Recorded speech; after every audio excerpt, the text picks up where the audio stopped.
back, everybody, to another session of Reditus. Thank you for the background sounds. It gets me really motivated. Okay, so recap of last week. Shouldn't have told me that. As our Atlads came to the end of the battle in the Fey Forest in Ciniculam, Mastos held up the seed to Juranic's tree, and it seemed to draw all the power from the keys in the Atlads' chests to repair the area that was ravaged by the demons. Following the advice from Aristos and Mastos, Juranic entered the tree, and as he did so, asked Mastos to come with him, but Mastos declined. The group rushed out of the area via a teleportation circle that Aristos had created, as Juranic was slowly encased by the tree. Upon rushing out, the seed seemed to temporarily give Mastos some sort of vision. Each of the Atlads had something unforeseen following them.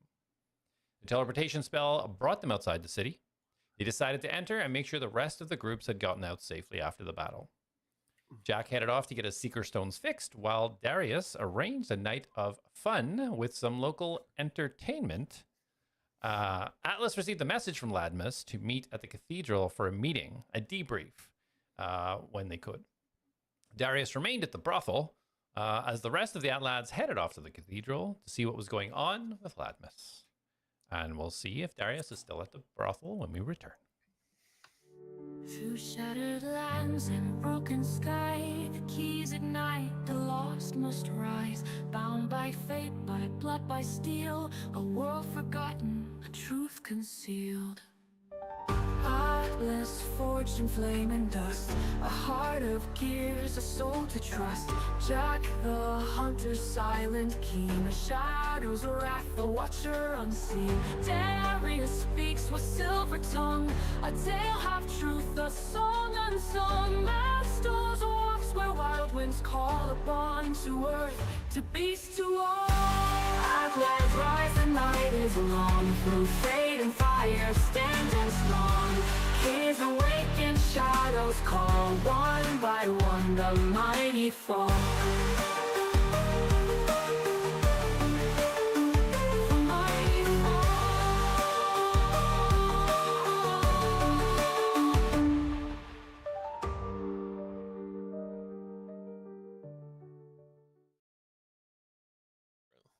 All right. So, when we left off, Atlas, Jack, Mastos, you had left the home that was given to you by Carmen. You guys running, racing each other on the way to the cathedral to see what's going on with Ladmus and what he has to say.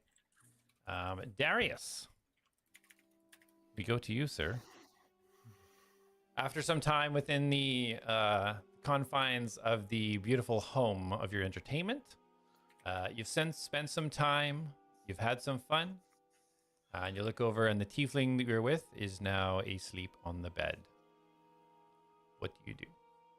Sneak out of the house. I've paid, right? Yes, you prepaid. Okay. Round 7. You bought the subscription monthly, so you did a certain amount of visits per month. All right, sweet. You shouldn't have told me that either. No, so I'm gonna sneak out. Okay.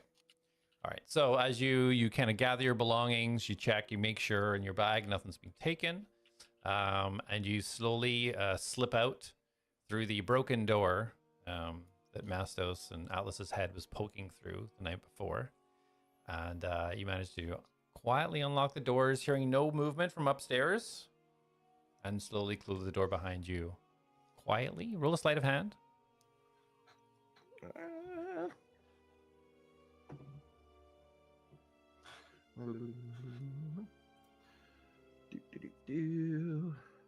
That will be a 13. Okay. Yeah, so you close it. You're pretty certain that you did so to not wake the sleeping tiefling, and you make your way through core 2. So where are you heading? The cathedral, I guess, because that's where everyone said they were going. So. Okay. You start making your way down. As you go, you see the familiar sights of kind of people huddled by the makeshift buildings and shacks and tents, the odd fire kind of pocket spread around. People see you coming out of that building, however, don't seem to be interacting with you. They more kind of move off to the sides as you're moving back down the path. That's preferred. Atlas, Mastos, and Jack. So you guys are moving away. Are you going directly to the cathedral up to core 2, or sorry, where the cathedral is, not on core 2? Are you guys heading directly there, stopping off anywhere on the way? What's the plan? Cathedral. Yeah, straight there. Straight to We're cathedral. racing there, aren't we? Yeah, we're racing. I'm pretty sure. Didn't I pop Zephyr's strike? Yeah, you were using your grappling gauntlet. Yeah. As Atlas was shooting off with his rocket legs, and Mastos was mithril leaping, I believe, off the sides of buildings, parkour style, not just straight. Which? So we're on core 2 or 3. So your house is on core 3, and the cathedral is just north of here. Okay. I On don't core 3. think I've used my dimension door yet. So I'm gonna teleport as far away as I can from everybody to win the race. I remember using my last, or I remember using the wild shape to shape into a snake. Because it's the Yes. fastest speed. You unshifted when you go back to the house, though. No, I reshifted during the Oh, race. okay, to use your last one. race. Gotcha. Yeah. All right, so yeah, giant constrictor snake moving through from side to side, pulling its way. You see the civilians of the city running out of the way in panic as this giant snake's slithering through the streets, accompanied by above a motoring Atlas. So you guys head north, uninterrupted by the scattering civilians running out of the way. You do notice some of the Nolja guards. They look like they're about to action and start to run over, but there seems to be like an acknowledgement there of your party now, and they just kind of stand down. It's just a Mastos thing. Oh, it's the Atlads. Yeah. I mean, All I the think it might civilians be are the getting like- flying automaton with a Spider-Man Ranger. I think might be the trigger to what's going on. And a dragon flying behind everybody. So yeah, you guys see the cathedral ahead. As you do, and you look to your right, you see a very happy and confident-looking Darius walking towards. Darius, you see the group kind of moving forwards, about 100 feet away. So as they're running, right? Yeah, Are they're they like still rushing, racing? and yeah. Okay, so as he sees that, he's gonna like brace himself for as they get close, and he's gonna click his heels, and then he's gonna run with them. Okay. So as the guys are shooting forwards, Jack, you're swinging, and all of a sudden you just see, like just sliding in from the side, almost instantly joining and heading the same speed straight ahead with the forward. Where are we going? move. What's happening? Who are we running from? Who are we running to? What's going on? Cathedral time. Snake. Get rocking. Snake. Okay, so I'm gonna attempt to get there first. Okay. All right. Let's everybody roll a dexterity. Straight dexterity. Just add your modifiers. Oh, fat nat 20, baby. Oh, Same. Straight nat 1. Okay. +4, so 5. 5. Okay. Roll one for Reen for me as well. Oh yeah. And Atlas. 13. 13. Okay. So I got a nat 20 with my modifier. It's 23. Reen rolled. Wait a minute. Sorry, that's her save. She gets a plus my proficiency, so she rolled a 17. Okay. All right. So Efficiency, I am. If I haven't yet, Jack is just gonna waste his dimension door to get there first. that's fair. So, yeah. So Mastos, the Mastos snake mouse, if you will, writhing his way through the streets, manages to use the leverage off some of the concave roofs and the buildings to kind of like ripple and push his huge snake form in the air as Darius leaving dust underneath him. Atlas right behind Mastos in the air. As you see Jack behind you, whoa! Topple off as his grappling hook doesn't quite catch.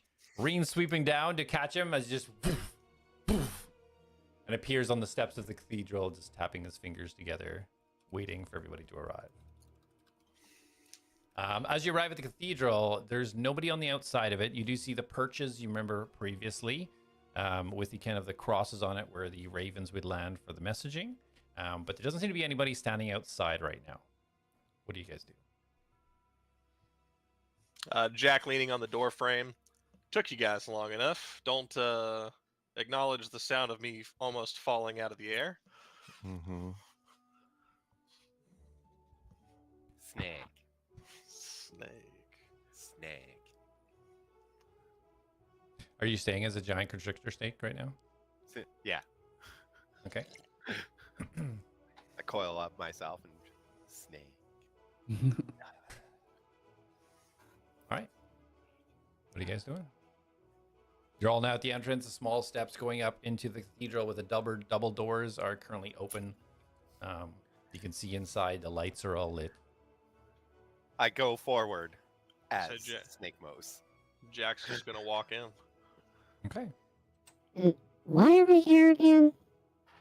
Snake. We got summoned here. They want us to. They want to brief us on Brief. this forest situation. Oh, right, yes. Well, Debrief them. let's get in. I will step through the doors. I All went right. first. So, well, Jack was first because he was there already. Oh, yeah. 'Cause he was- Okay, so you're all moving in. So as Jack was in and the giant constrictor snake, as you curl yourself up and try to get in, it is a very tight fit for your base. Unless you want to uncurl yourself and try to go straight in. I will bulge myself in the door. Snake. Okay. And I will extend into single file. Okay. So as you unfurl yourself and kind of go straight in, as you see like Atlas kind of like pushing a bit of your body to the side as he shuffles in through the doorway. You come in here and you see people going about their business. There's some people at the desks. There's some people manning the bookshelves, going through different tomes, and they all instantly stop. And all eyes are on this giant white and green constrictor head. There's about 15 feet into the cathedral, and they all just immediately stop. I just point. I'm like, it's Mastos. Look around at them. Snake. So as they all freeze, and you all see one small female gnome on the second desk on the left as you go in, slowly stand up. And Atlas looks over to you. Hello, Atlas. Is this one with you? And you recognize this to be the female gnome that you spoke to before when you first met Admus. Oh, hello. Yes, they are. Well, Ladmus wanted you up in the meeting room above. However, I don't think your friend will fit. Oh, Snake. I can, kick him. Snake. well, he can stay down here if he wants. Snake? Of course, if you don't want him to be part of the debriefing, then of course that's his Oh, choice. it's completely up to him. If I he will. can't fit, I guess he has to stay. Okay, very well. I will slowly. The back half of me catches up to me before the front half changes. Okay. As I'm pulling my tail in towards myself, I shall shift back into Mastos. Do I think Reen could tag along, or is she too big as well? So Reen does come through the doorway just fine. She's of medium size, so she's kind of roughly the same size as you guys. So she slowly kind of just makes her way in, a little bit trepidation, like just cautiously looking, feeling a little bit out of place in such a well-decorated and fancy area, complete with wooden bookshelves and things like that. Very wary of what's going on, and her step in on the marble floor. You hear that clack, clack, clack, clack, clack of her nails as it hits the floor as she walks in. Snake. She kind of just looks around, keeps herself low. Jack will thank to her now that he has working Seeker Stones. and we'll thank to her. Just go lay down by one of the desks, kind of out of the way, but in a protective stance. Okay. I cast reduce on her. Okay. You cast reduce on Reen? Yeah. Okay. Is she willing, or does she have to make a saving throw? She is not willing to have spells cast on her. All right. Roll a wisdom Alright, saving throw. Constitution. Oh, Constitution there. Con save 1 second.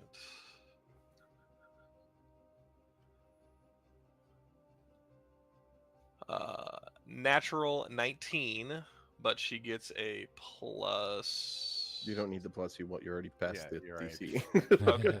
She gets plus 3. Sorry. All right. So yeah, she sees you walking over, and she kind of like moves her head towards you, kind of leaning into you. And as you kind of cast your incantation and place your hand on, she kind of just snarls a little bit, almost like she felt some sort of force coming upon her, and not knowing whether it's positive or negative, kind of like just kind of winces back a little bit and just kind of doesn't growl, but just kind of shows her teeth a little bit as she kind of leans back. Meh. Be as you will, then. I was only making you convenient.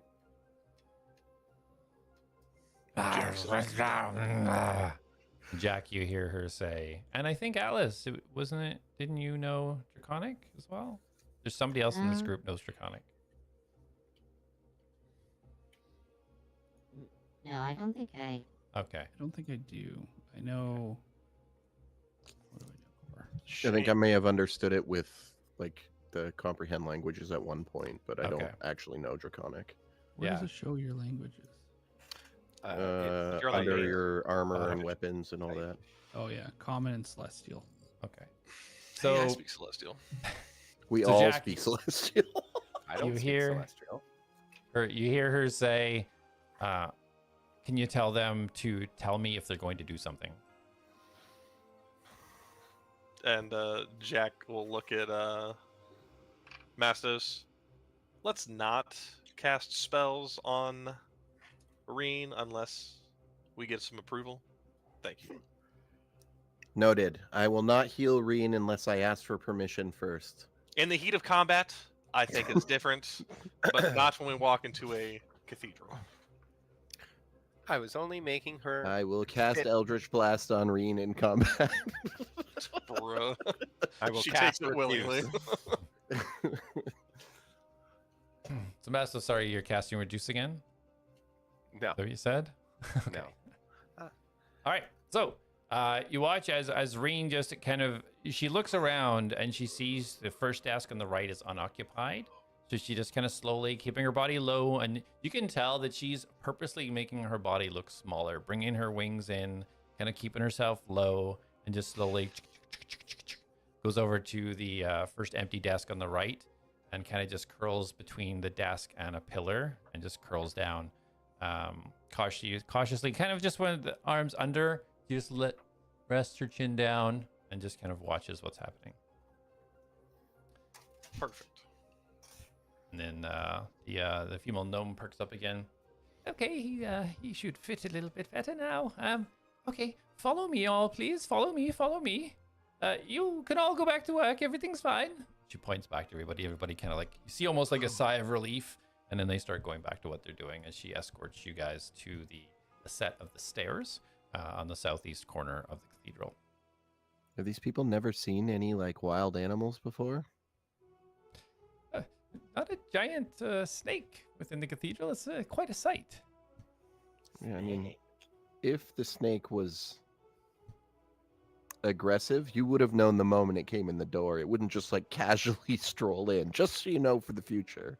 I think that's why nobody tried to attack it. A little bit just unsure of what was happening. That's fair. Communication is a wonderful thing. And just letting people know what's going on is always a good idea, I find. Agreed. I don't know about that. So as she continues, leading you guys to the southeast corner, you see these kind of nice white marble stairs that start to lead up.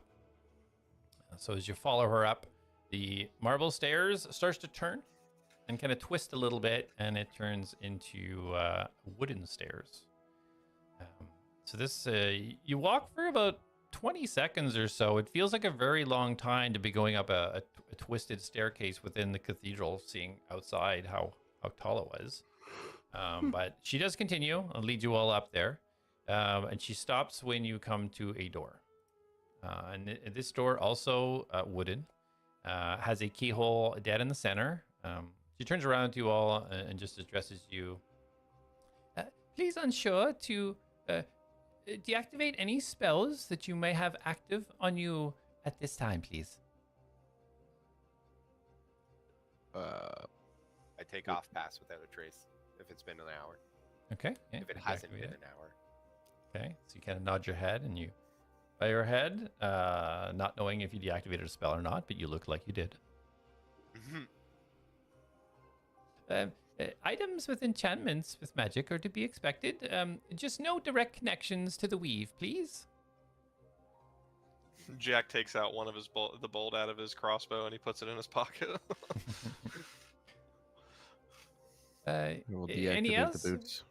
I mean, I would have deactivated when we got there, yeah, but since I it's didn't just- say it. Okay. Okay, everybody ready to go? Yes, I think so. Excellent. She turns around, puts the key in, you hear this big chunk, like a sound of a lock way too heavy for the tiny little keyhole she put it in. She just pulls the door open and kind of nods and ushers you all to go ahead. Oh, thank you. Darius like inches forward, covers himself, and like crosses threshold. Mastos, Stroll Jack. casually. Okay. And Jack, you're making your way in?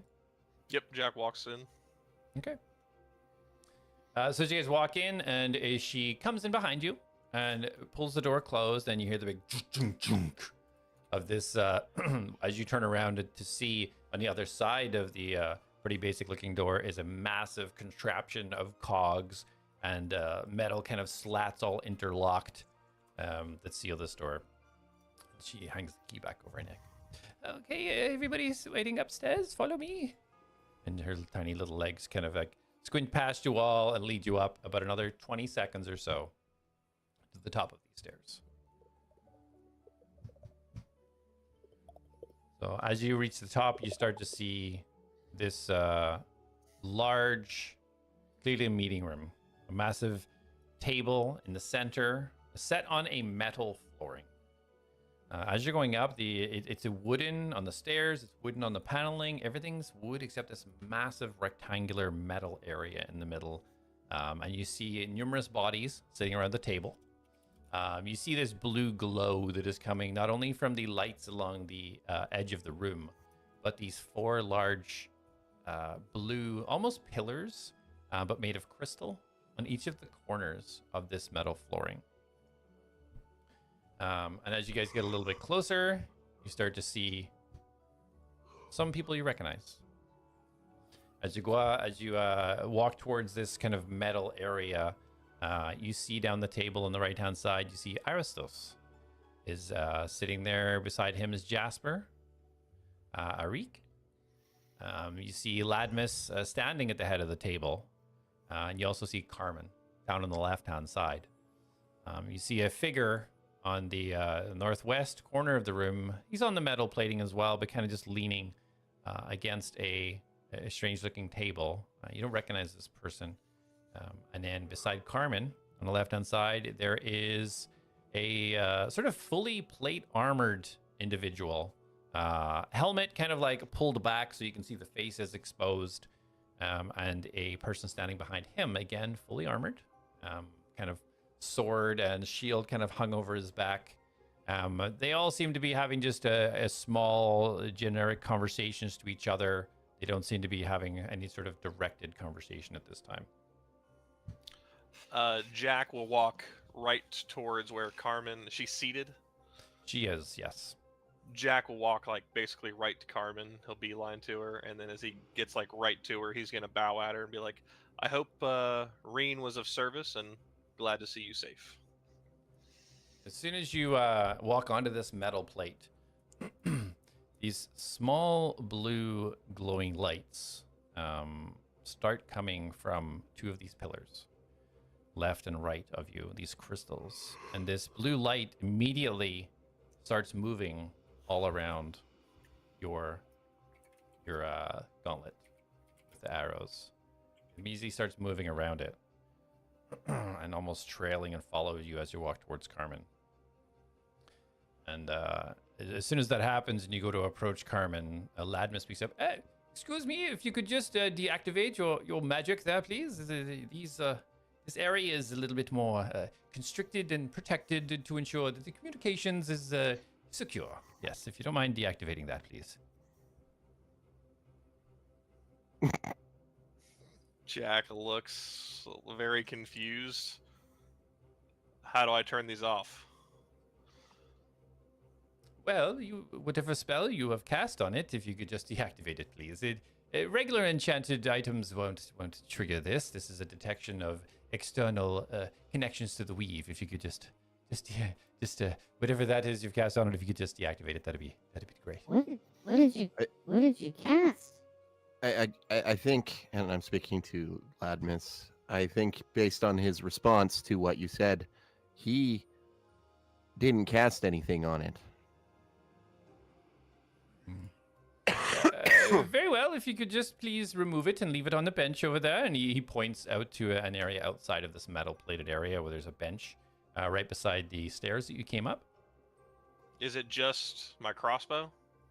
Yeah, this kind of mist kind of seems to be attracted to where your crossbow is. Your other gauntlet seems to be unaffected. Jack kind of Jack, looks at it, extremely here. confused. Did you say something? Yeah, come here. Oh, Jack kind of walks over. It's just like looking at his hand, his gauntlet, not knowing what to do, what it's doing. I'm going to cast Identify on the gauntlet. Okay. So as you start the incantation, are you still on the wood area or are you in the metal area? Yeah, I haven't stepped in yet. That's why I called him over to me. Okay. Yeah, for sure. So as he comes over, you do the incantation and you register this and identify it as a piece of leather metal equipment that's being compressed in such a way to propel these bolts at like an exceptional speed beyond what a regular hand crossbow would do. And its ammunition can be anything. It's almost converted as it puts in. It almost shaves. You can pick up a stick and put it in. It almost shaves it as it lets loose with the arrow. But you do not pick up anything magical.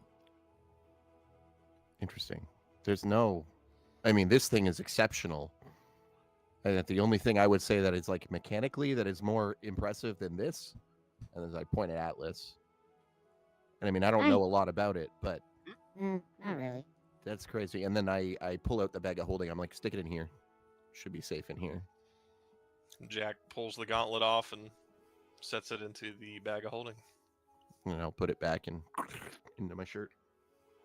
His hand feels a little lighter. Then he's gonna beeline to Carmen. All right, so yeah, you head over to Carmen. What's everybody else doing as Jack heads over to Carmen? I'm gonna just put my foot on it, but hesitantly. I'm like, because now that he had something he didn't know was gonna set this thing off, Darius is like, I have no idea. Ladmus is I like, walk valiantly through. come in. It's about time we got everything sorted out here. And then, so once his foot touches the plate, if nothing happens, he's gonna then move forward. Okay. So as you kind of all move onto the plate now, kind of keeping an eye on yourself, like something happening here. Not me. You're just charging right on. Yep. So nobody else seems to have any of this blue kind of dust, if you call it that, kind of following you as you guys trail in. You see Carmen does lock eyes. Jack kind of clocks you as you start coming over, and she kind of smiles and nods towards you as you go over. Yeah, and Jack will bow down to her. Glad to see you in good health. I hope Reen was of assistance to you. I definitely appreciate the support. She came at a good time. thankfully had recovered, and my colleagues had brought me what I needed to get the Juggernaut up and running again. But the morale boost alone in that situation was invaluable. It's much appreciated. Thank you so much, Jack. Jack will bow and then make his way back to the group. You said douchebags here, right? Which douchebag you're referring to? Yeah, Jack's Jack's been beside you the whole time. Iraq. Yeah, whatever his Arik. name was. Yeah. That's it. So he's sitting beside Jasper, kind of almost next to Ladmus. Darius looks over at him with like a bit of a smirk on his face and just goes, You see, Arik is still fully helmed up with that kind of interesting liquidy, kind of strange armor they have, and just kind of looks over at you, and doesn't give much of a reaction. Just looks his head straight back over to Ladmus again. He acknowledges you, but that's about it. Darius takes that as a win. Okay, good to see everybody is well. Would everybody like to have a seat? Yeah, Ladmus see- gestures out. You see Mastos wink at Ladmus as well, heavily. I didn't wink at Ladmus. I Oh. did it to the prison guard guy. Arik, Well, I whatever. do it to Ladmus. That's fine. It's just you said as well. I was just clarifying. That's You fair. do the wink, and Ladmus looks over at you, and again, fully covered in kind of metal. Just kind of like he does a head action. You assume his eye is winking underneath, but unable to see with the blue light. Wanting to acknowledge you. Acknowledge me. Senpai. So Atlas, Jack, you guys sitting down, standing, where you guys want to be positioned? I'll sit down. Yeah, Jack's gonna go sit down as well. Oh, there's a table now. Let's swag. Is there a spot next to Carmen? There is a spot, yeah. There's not chairs in every slot, but yes, there is a gap there that you can sit beside Carmen. And as you get a little bit closer, Jack and Darius especially, as you get closer to these two armored individuals, you can see now the Dawnbreaker symbol on the shoulder pauldron of each of them. Atlas, where would you like to be seated? I will be right. I'm gonna be next to. I'll be next to Aristos. Okay, Aristos. sounds good. Mastos, you're chilling at the other head of the table? Yes. Okay, awesome. Okay, I think that's everybody. I believe most people have met around the table. But that's just pleasantries, I suppose. We should get into the matters at hand. Yes. I'll go over what we're going to talk about. If anybody wishes to add anything, please do so. Please feel free to interrupt me. This is not me leading anything. This is me simply facilitating information spreading between the groups involved. Yes. Excellent. Do we get drinks? Or food? Afterwards? Yeah, absolutely. Yes, but no, this is more for information, not a party. But so let us I cast begin. Goodberry. I use my last spell slot to cast Goodberry just to As start. soon as you start casting, the blue crystal pillars immediately, these blue motes of energy start moving over towards you. And as you try to cast it, it seems to suppress the volume of your semantic incantation. And allows, hey, no magic, please. Nothing connected to the weave directly while in the area. Thank you. How do those work? How do they suppress? How does it work? It's more of a warning system. These are in place to ensure that no magic is being cast where it's not permitted or shouldn't be cast. It's more of a detection system than a prevention system. I was Oh, hungry. I was just trying to cast some good berries. Perhaps later you can eat. Yes, I'm sure you can survive 15, 20 minutes. I roll a death saving throw. critical fail. Yeah. Very well. Yeah. So, I was just stalling. So, the top of the list of the things I wish to go over, of course, the most pressing one, which was the demon invasion that we would just almost succumb to. Yes. That would be the whole list. Never mind the top. Well, I wish it was. That would be preferable. This demon invasion there's been some investigation through Aristos. Thank you for following up and previous Thank you, information we've gathered Aristos. before. You're welcome, everyone. Glad to be of service when I can. I just pat him on the beak. And he just gives you like this big smile. It's kind of really weird because like the beak kind of opens up and the sides of the Yeah. mouth open, but the beak doesn't. It's very strange. Ooh, creepy. Yeah, sorry. What a beautiful smile you have. I'm working on it. And he does it again, and this time you can see parts of his spiky teeth Mm. poking through. Looks even No, creepier. Let's just, no. May your enemies know your smile in their dreams. Yes. Yes, quite a good catchphrase. I like it. And he pulls out one of his little parchments, and you see him scribbling down something on the parchment. So the demon invasion, from research between myself and some devices that the Atlads had procured previously, and he kind of points back behind him. Where you see there's a couple of different strange tables that are set out, but you guys can clearly see the portal rings, broken portal rings that you guys had brought to Ladmus previously. From this, what we can ascertain is that these devices, these were broken. These are not functioning. So the demons that were infesting the area either must have used these portals many years ago, before broken. No other portal rings were recovered within the Fey Forest.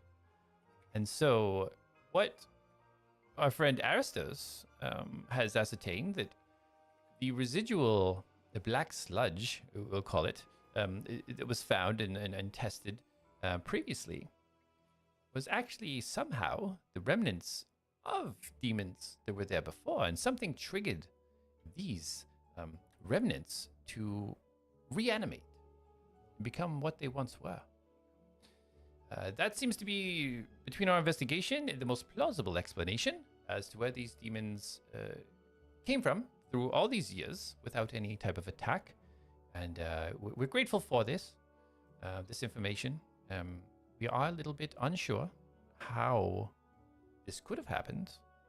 However, we appreciate the Atlad's assistance in stemming a further invasion. The reanimation of these demons seemed to bring forth ones that were a little bit more educated and knowledgeable through magics. And we were to use the source, I would say, of the forest to try and bring forth more. Hence, Would you say they were learning? well, potentially. Demons are indeed intelligent creatures, some of them anyway. So there's nothing to say that they couldn't evolve and develop these types of skills within their magic capabilities. So they would come back and know more. Well, I couldn't say. I would love to get my hands on some to, test such theories, but I would rather them be gone. And as you may or may not know, now the forest is gone, with anything that was there previous that wasn't removed before the forest disappeared is also gone. So So Oh, the wait, forest what- is gone with Duranic? Duranic, yeah, Aristos did fill us in what happened within the central pillar, the tree of the forest. So we do believe that this type of mass teleportation, or whatever you would like to call this, reallocation of matter between the planes, had activated from that central point and radiated out and taken the forest, we now believe, from wherever it originated from. So There must be more forests. There's more of my friends here. There's me. there is you. I don't know how you want kind of, gone through with Tyrannic. However, that, although we would like to understand these things, that is in the past now. We need to make I sure such things don't happen again. I would like to fill in the table of my birth. So coming Okay. to the Druid Grove, the Dunanian Druids. I'll let them know about my true self being given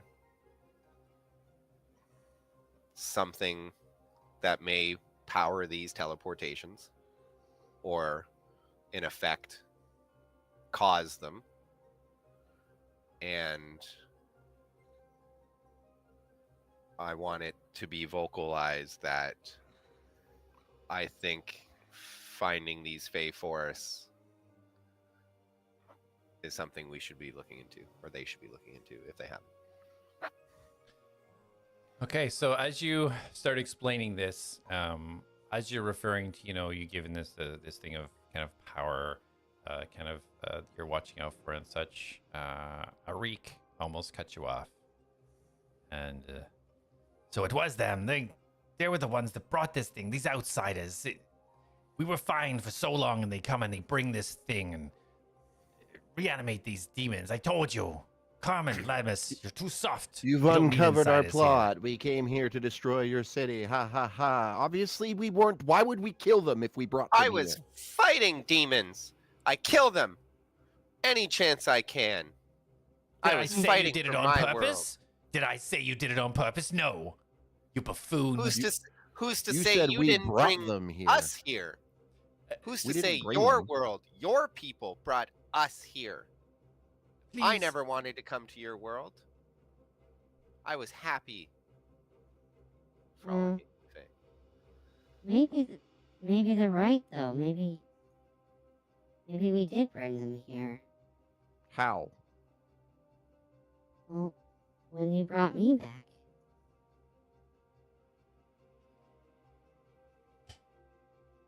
What? I'm sorry not to get off topic, but what are you referring to? Bringing you back? He died. We brought him back. Yeah, that's pretty much it. Well, there's been resurrection spells cast before. I don't think that would instigate such a reaction. I think it was how they brought me back, Mm-mm. or not. Who knows? Okay, Eric, let us please get through everything. If you wish to reconvene afterwards and voice your immediate concerns, if they're not productive, then please let's stay to productive conversations and keep your emotions tempered for now, please. There'll be a time. Yeah, Reek, you can be a dick after. Just hear him kind of grumbling under his breath. Outsiders. So, trying to get back into divulging the reports. So, moving forwards. So we do believe that the threat has been ended. The forest, how they were entering into Ciniculam looks to have gone, so we believe that's gone. Unfortunately, Bulgar quite displeased with the fact that all of the battle beasts also gone, but it is what it is. We must move forward. We have a few other things that we need to address. If you have follow-up questions about any of that, absolutely, we can stay afterwards. I just want to get through everything that we have here. And the Atlads, you are here at the request of Carmen and Jasper. Due to loyalty or something that they've seen within you that could possibly be productive in regards to things that Ciniculam unfortunately must move forwards with. And Arik, you see again, just shaking his head, like clenching fists at the top of the table. The next thing that we wish to talk about is... He kind of scratches his head. The Shadow Heart that we currently have safely stowed away. It is safe. However, we have had a report that another Shadow Heart was captured by the giant in the area of the Giant's Table by a brigade. Centaurium Brigade had captured this. Apparently, there was a great battle. They had taken down a giant there that the Shadow Heart had consumed, and they had defeated it. And on returning to Centaurium, they were assaulted, and the Shadow Heart stolen. So we're unaware exactly of how many Shadow Hearts are out there. We know we have one contained. We know we now have a group that we do not know who it is with another one, an item of great power. So this is something that these growing troubles we find in Ciniculam, we may have to start reaching out beyond our borders. And looks over at Arik and kind of like you see his head tilt, like making sure he doesn't talk back to what he's about to say.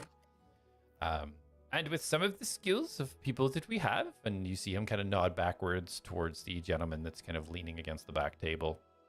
You can see him a little bit closer now. He's wearing these kind of black leathers, big, long black cloak, the inside of it with red. You can see these two short swords kind of strapped to each side. He's got long white hair, kind of tied back in a ponytail and kind of drapes down the front, just standing watching everything. Pardon? Can we see him? Do you have a image? Yeah, sure. I was like that small. I was like, is that Radagon? He looks handsome. Yeah, so he's standing off to the side there. We understand that you have a few things within the, we'll call it mainland to make you feel more comfortable, to accomplish. And with these things that are happening, we could possibly use your help. One of these things, the Shadow Heart out there, when you are traveling, if you hear more about it, it's very important. We also, in tying in with the Centaurium, it was uncovered, and kind of looks over towards Jasper, that Centaurium was indeed stealing secrets from the Nolja here.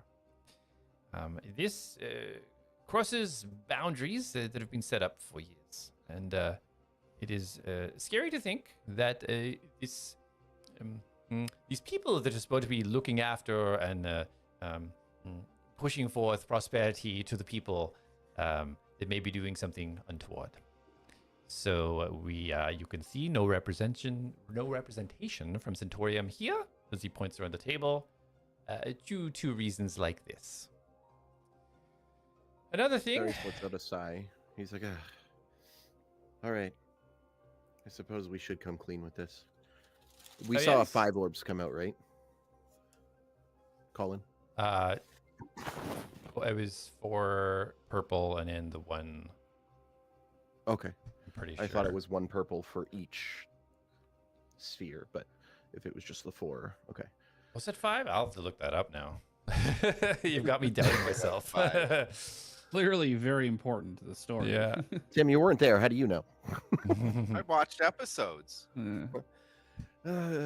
Okay, so I'm just gonna. So whatever I say, we can retcon it to the correct number. But I'm just gonna say there are 4 currently out there. Okay. So there are currently 4 plus the one you have of those Shadow Hearts. There's kind of rubbing the bottom of his metal chin. Okay. Very well. I guess we have a lot more work to do than we thought then, perhaps. Yeah.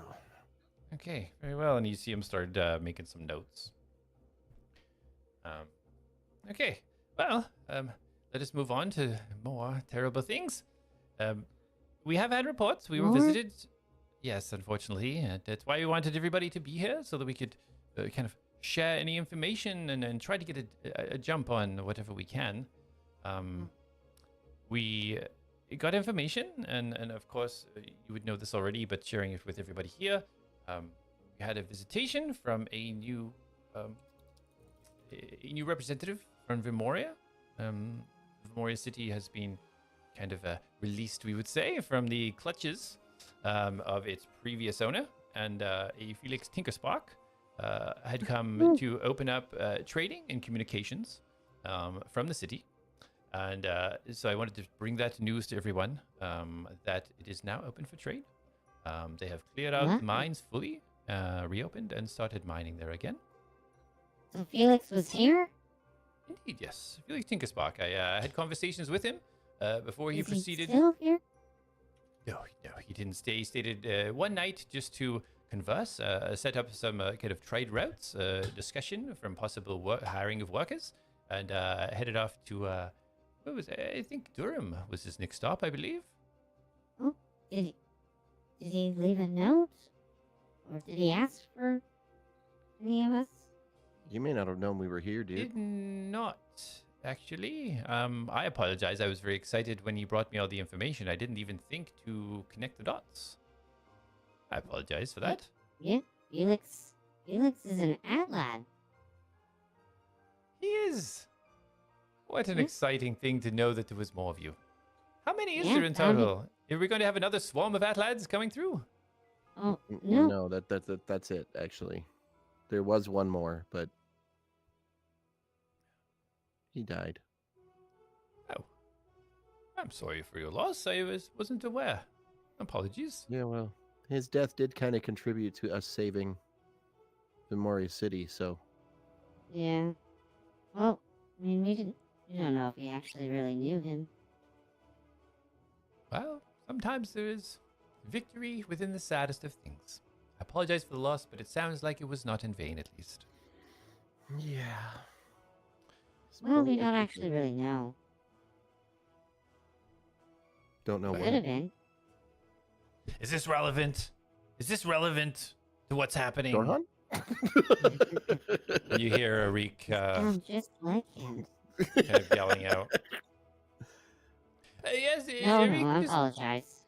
Just some previous trauma bubbling up, but thank you for keeping us in check. Don't thank him. I'm not thanking you.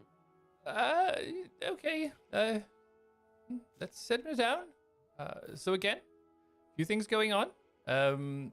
We have also the timing of the upsurgence of stories about this group is somewhat unsettling with the talk of the Shadow Hearts. But there has been mention of the trio surfacing a little bit more, which we haven't heard of in years. So that again, something we need to keep an eye on, and looks over directly at you, Darius, and kind of tilts his head a little bit.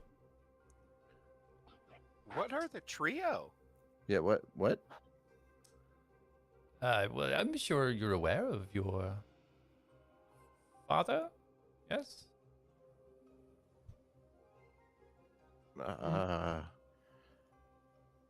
We all look at Darius. Are mean- we? My dad left when I was a kid. I barely remember him. Oh. Apologies. And you see Arik just kind of put his hand on his head, just down on the table, just shaking it. I mean, Arik, do you want to fill us in since you seem to know everything? He does not respond. Mars says, Darius, Magnus, your father, yes? Do I remember his name? Yeah. Yep, that's him. He was a great guy. Well, Magnus, do you mind, Ladmus? Oh, no, of course. Go ahead. Go ahead, Estros. Well, the trio is, it's Magnus, and it's made up of 3 line of the Conciso Sorcerers. Dalen Lightsong, Magnus Silverstrom, and Stratus Swiftthorn. These 3 are Write known. that down, right? Someone's writing this down, right? I'm working on it. So, Okay, so okay. you said Danum? Dalen. Dalen. I'm opening my. Dalen Lightsong, Magnus Silverstrom, and who Yeah. was the last one? Stratus Swifthorn. Swift Horn. Okay, you can continue. Thank you. These were Consiso sorcerers, at least from the bloodline of. They had attempted many small things across the different mainlands to try to recreate the previous catastrophe that created the loss of magic, trying to return the lost one to our world. But with failure after failure, they disappeared. The lost one? I think he means the old one. It has many names. Lost one, old one, Sanguis, many names. Sorry, Sanguis? In some texts referred to. A lot of the texts obviously were destroyed. Cataclysm, but in some of the texts, yes. Any like spelling relation to sanguine? Kind of chuckles a little bit.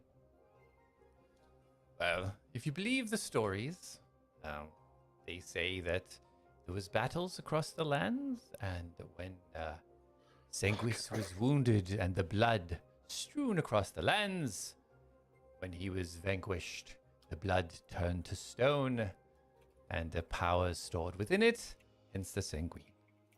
I don't believe in those types of tales, but what can you do? Anyways, getting back on track.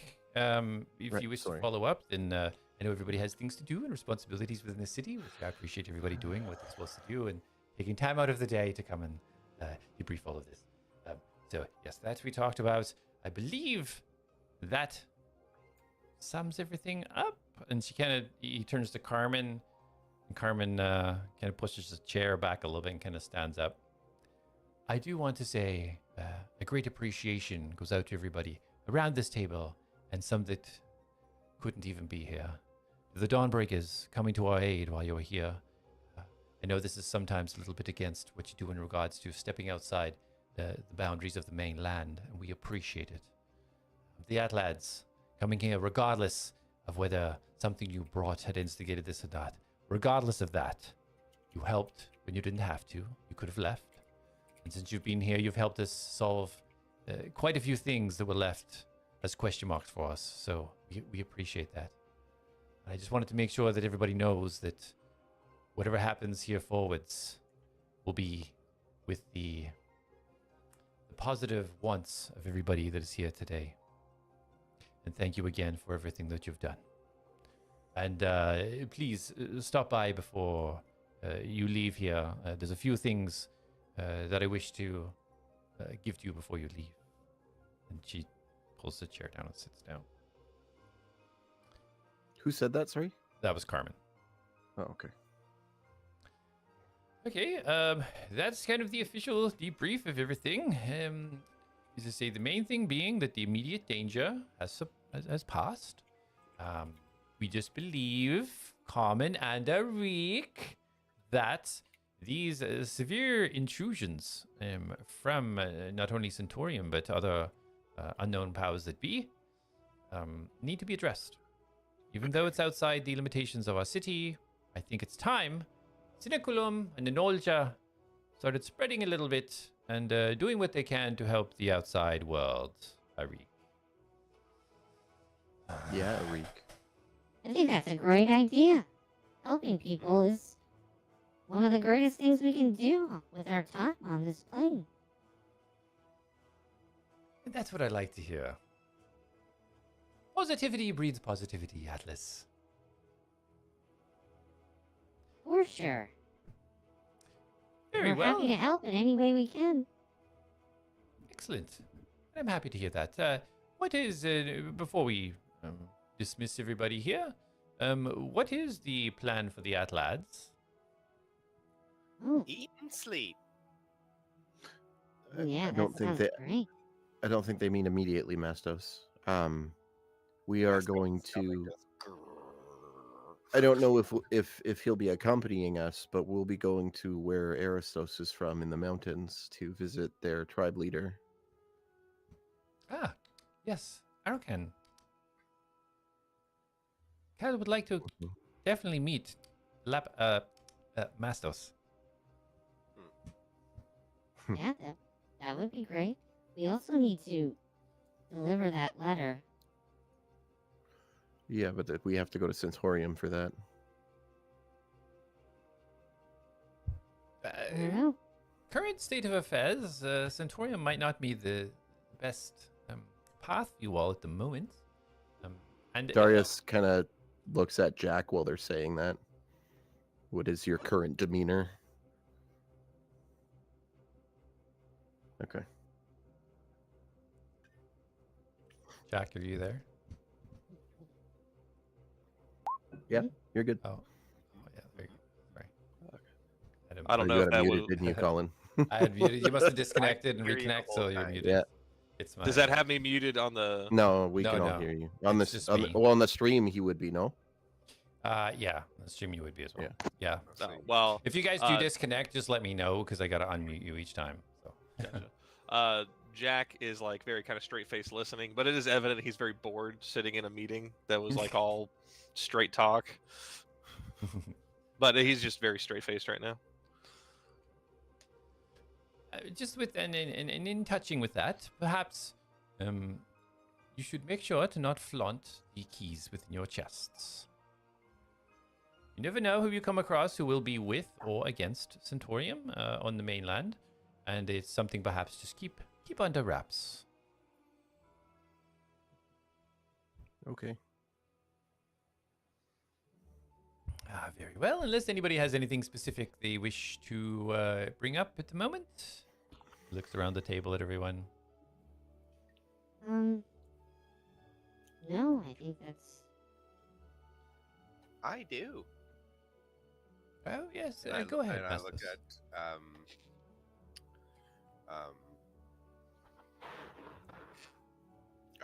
I reek Okay.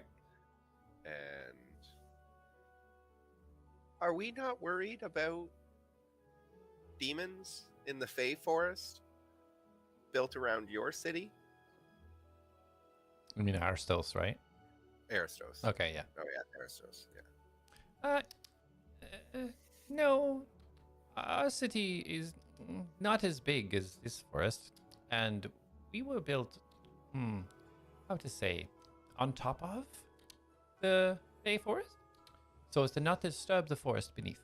So, if anything had have happened, I'm sure that Khaled would have gotten somebody to message to me. Wait. You live in a bunch of tree houses? Similar, not quite. The higher we go, the colder it gets. Guys, why haven't we gone to this place yet?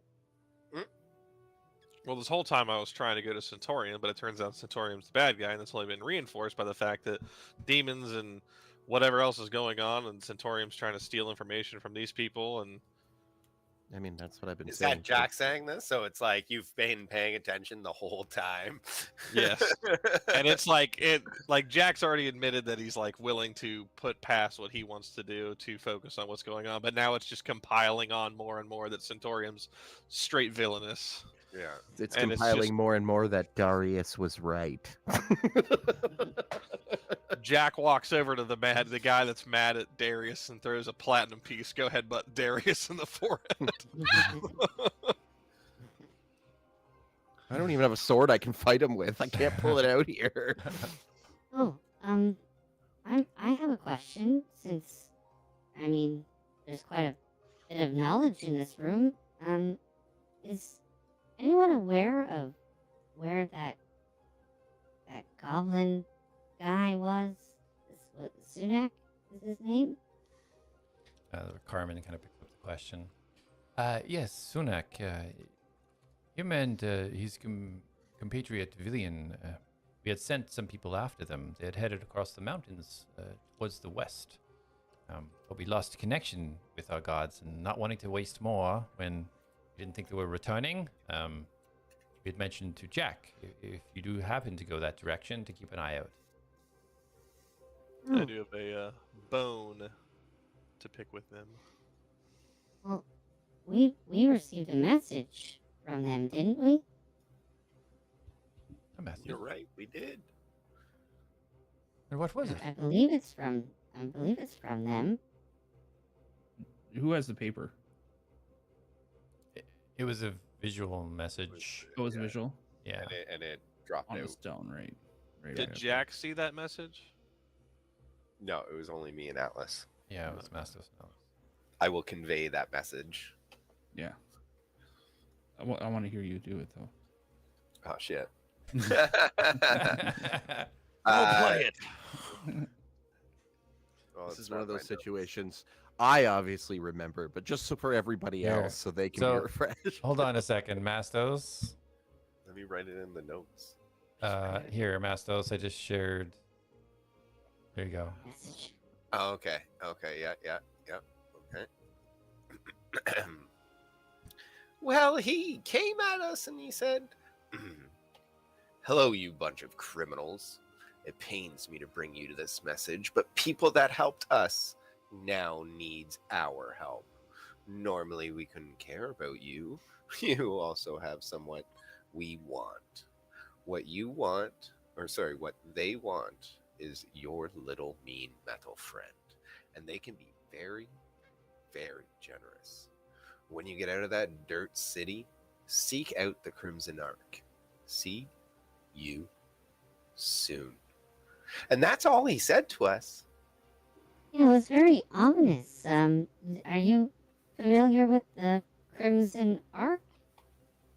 As you say that, you all see Jasper for the first time let out like this grimace almost. Crimson Ark? No. Yes, I know them really well. That's where I met Gar. They were the ones that I was trying to help. I was trying to help the people there, and they were the ones that did this to me. Points down towards his entire body, half melded to this wheelchair and all the kind of metal pieces in his face. So they're not very generous. Well, they'll probably be generous if you're doing something for them, not if you're trying to stop them. They were doing experiments, yeah, on all the cats. They're not just regular cats, you know, they're fey cats. But I don't know if I can call them that anymore. They were experimenting on how to sever the connection from these animals to the Fae, and somehow harness that magic, that energy. And I tried to stop them, and well, if it wasn't for Gar, I wouldn't be here. But that was the Crimson Ark. That was them. And if that's something to do with Sunak and the dragon teeth you found and everything, something's not right here. It's dangerous. I don't know what that is, but there's something not right going on.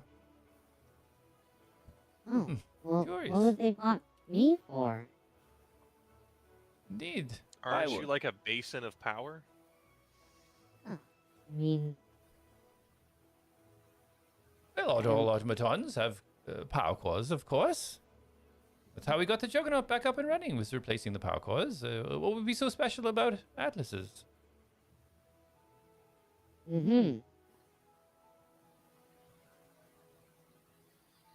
Nothing.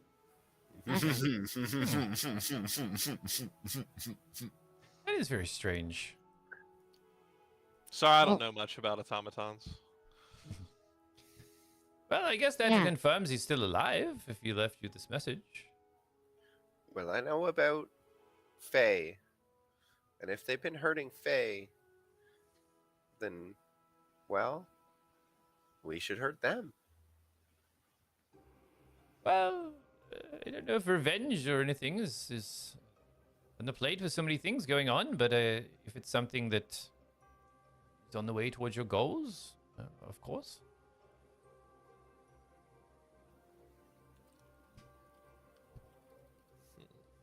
I don't know if I really want to go closer to that, but I mean, Well, I they're do looking have for you. beef with Sunak and his They friend. want you. I look at Atlas, and they want her, and I look at Jack. Mastos, Jack's a guy. No, I know. I think he's I'm talking referring to Ren. Right? Oh, sorry, her I name's don't know Rena. her name. Sorry. Ren. Well, okay, let's, I think food and sleep, right, was the first thing we were planning on? You all do look a bit the worst for wear. Not to be rude, but perhaps sleep might be the next best thing for you all. Right. Now, what's the best way to communicate with you if we're out of the city? I find ravens to be quite effective. Being dark, they can travel at night quite easily without interruption. Quite fast. I look at Aristos.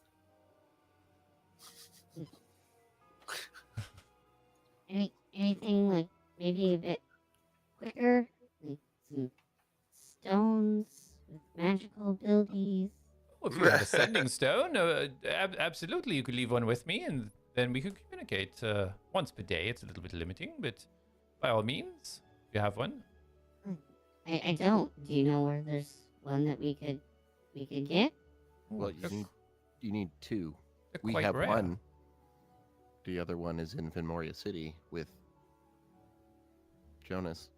Aren't they linked? Like, can you talk to more than one sending stone with a sending No. stone?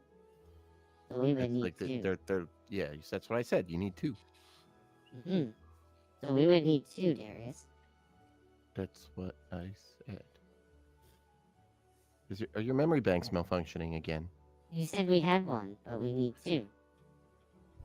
No, you said, do you know where we can get one? And I said, we need two. We have one because we had to and gave one to Jonas. Right, but we need two because they're linked together, correct? That's what I said. Okay. It's okay. We'll talk about it after. So Artificial we'll need two. intelligence, my ass. The contrary of what you're hearing from the other side of the table, we need two stones. So where could we get those? Well, No, that type of if you magic were is listening to quite him, rare. he said they were rare. You also can do it yourself, Atlas. Yes, you could indeed if you have the ability. Use the sending spell. Oh, yes, a spell. Okay, so no on the stones. I don't have any sending stones, if that's what you're asking. No, I know Carmen has some things for you, but I don't believe one of them's a sending stone. Oh, gifts. Well, let's get to that. What is the store Jack went to get his seeker stones fixed? You brought it to Orla at the Orla. yeah. As Jack gets up from the table and starts walking towards this crazy cool looking Radagon guy, he's gonna be looking at him and he's gonna go, I think Orla might be able to help us with that, and he's just gonna walk up and start eyeballing this dude. And he looks her down. Can I help you? You look like you know how to fight. I've been in a battle or two, my friend. You look like a bit Thank you, war but- torn yourself. You about to luck this guy? Jack's chest puffs out. You ever fought a lightning demon? Lightning, no. Ever fought a fire demon? No. I like this guy. You ever fought two lightning demons? Jack turns around and crosses his arms and kind of stands next to him for a second and just kind of shakes his head like this guy's cool, and then just Darius walks sitting away. across the table is like, wow, Jack, next to that guy, you look really small. And then he said I looked battle worn, so this guy has seen a thing or two. He knows a that thing means or you two. look 'cause like he's seen you a thing just or got two. your ass kicked. Jack looks at him. He's like, you can ignore that guy. He casted a bunch of spells to open up a chest once. Mm-hmm. Oh. I also bisected the boss guy that we just beat. Can we, there's gifts? My stomach growls again. Ladmus, are we all done here? Are we all free to leave, citizens? Not that we don't want to hear more of you, but are we free to leave? Yeah, yes, of course. Unless anybody has any questions for me, I'm going to get back to work here, and you're all dismissed. All dismissed. I'm gonna walk over to Ladmist and be like, "Can I have my book back?" Oh, yes, of course, of course. Just one moment. He scuttles off outside the metal area to a bookcase. Starts going. Jack looks at this guy. You ever ridden a dragon before? Ridden one? No, but fought one. Does that count? You wanna ride a drake? A slightly less cool version of the dragon? He's still like, he's trying to look so macho and cool right now. He puts his hand on his shoulder. How about when you're feeling a little bit more healthier, you have a little bit of a spa. Friendly spa. Jack nods in excitement. I'd Always like that. good to, always good to test my abilities when not in the field, you know? Jack turns around and points at him with, I like this guy. He puts his hand up like this to kind of like hook onto your hand. Oh yeah, Jack dabs this guy up. Yeah, he just gives a kind of Solid shake and dab. just nods his head towards you. You Name's son of Dante. a bitch. The name's Dante. Dante Blackmore. Dante, Jack Nara. Good to meet you, Jack. I feel like this is the handshake between Armstrong and what's his name? That's why I said, "You son of a bitch." Why is nobody listening to me? I love it. I love it. So good. So yeah, Ladmus, still looking for the book to see where he put it. Atlas, you're heading over to Carmen, right? For whatever gift she has. Mm-hmm. And Mastos, what are you up to? My stomach gurgles very loudly, like loud enough that everyone can hear it. Everybody hears a. Jack, thanks to Reen. You got to meet the dude up here. He's awesome. As you're saying that, you see Jasper start to kind of wheel himself out. All right, well, if you want to check, if you're leaving the city, check in with me, or you know, if you have any more questions about Crimson Arc or anything. Oh boy, this is not good. And he just keeps wheeling himself over towards the stairs. Aristos just kind of stays sitting, making some notes on the table and whatever parchment. Kind of making some notes. Arik says nothing, steps up and just starts leaving. Goodbye. Have a great day. And he just he raises one hand just as almost like a wave goodbye. Down it goes. Does he turn around though? But is No. it, or is it like a back? It's a yeah, It's a backhand. yeah. That's so cool, so cool. If you come across any stones, And he send just- it my way. He just stops and turns, and walks back towards Alice. Oh, hi. What stones? What are you talking about? Are you a stone collector? No, like sending stones. so Oh, you like can- my stones? And I walk up to him and I show him my stones. He turns around and looks at your stones, and just slaps your hand with the stones in them. Ting ting ting ting ting ting.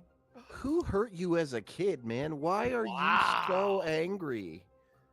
You see Mastos? I don't have time for this. Get her back to the Shadow Heart. Somebody's got to watch this How- place. How will you ever have time if you do not take time? But you've taken too much of mine. Jack, as the guy's walking away, Jack's going to say, whatever reason you don't like them is probably justified, but hopefully we can make nicer in days to come. I have no interest in making nice with you. You're a douchebag. And he actually likes me, even though he doesn't seem like it. In my head, I'm just thinking about shitting in front of his door. Jack's like, what did you I'm guys like- do to this man? I'm gonna look for this guy's house. Just leave I his mean, leave it- realistically, we didn't really do anything to him. Is he still there? He's still walking towards the stairs. Latmus? Wait, what's his name? Arik. He's leaving Oh, this is Arik. Arik. Yeah, Arik. yeah. This is the guy that was like. at the He's always prison. been a dick. Yeah. He's the guy that, according to Atlas, kicked my ass in the prison. I'm surprised you didn't bring that up at all. I'll let him go. Okay.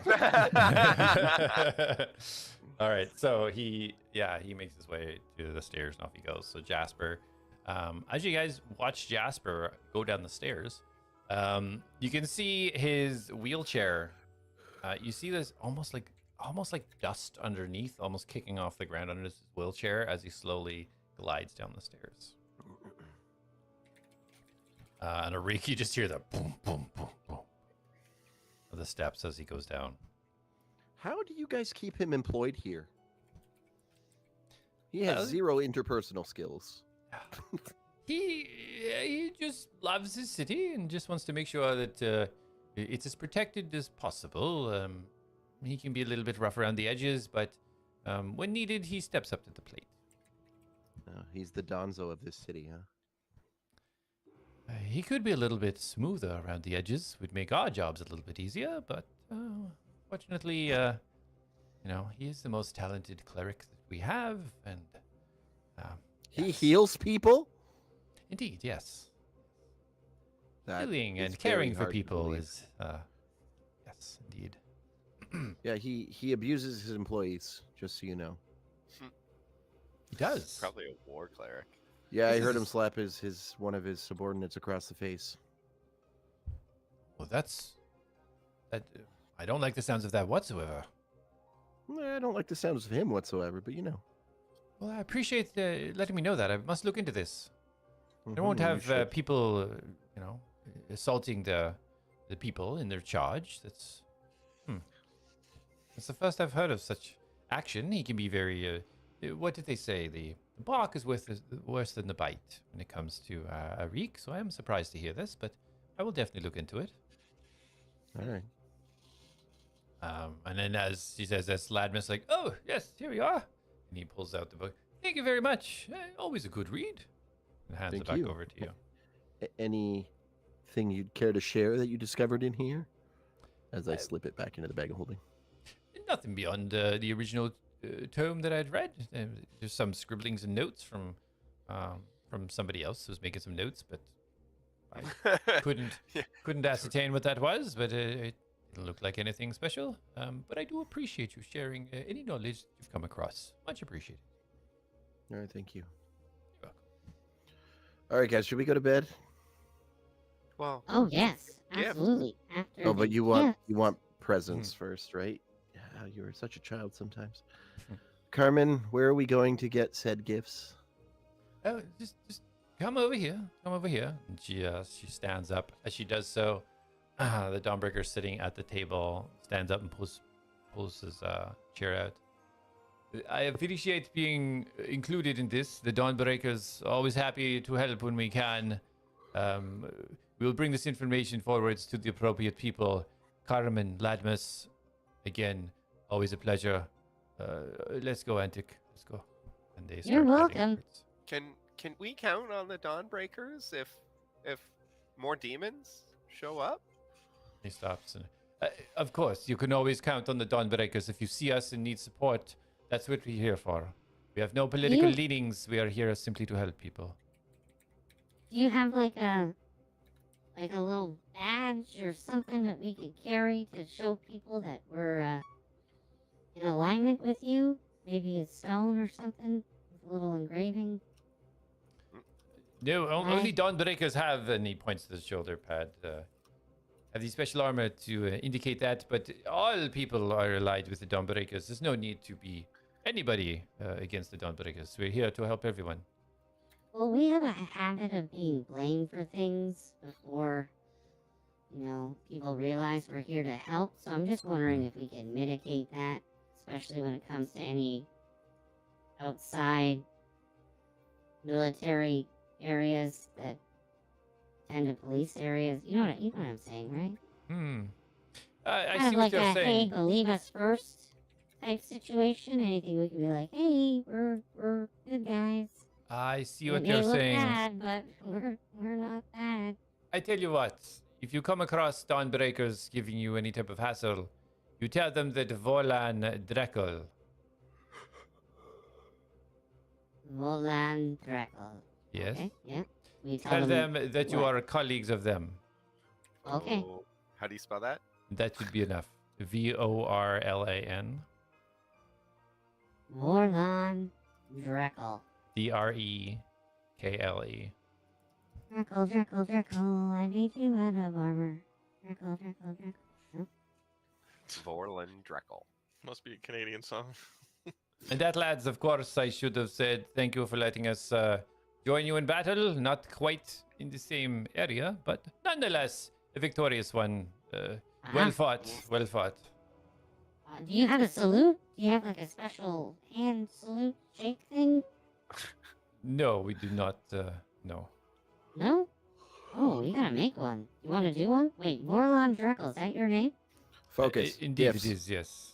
Oh, come, okay, come here, Vorlon. We'll figure one out right now. You can pass it on. I don't think that's necessary. No, we'll Yeah, just head off. It's not. Just go. You're good. Pleasure to meet you, You all. don't- You Until sure? the Dawnbreakers are needed again. Bless. He starts walking over. Bless, yes. The guy behind him, who has said nothing, follows him. Bye. Goodbye. Raises the hand. And the There other you one, go, as Alice, they're just going do down, that. as they're going down the steps, the one behind just turns like.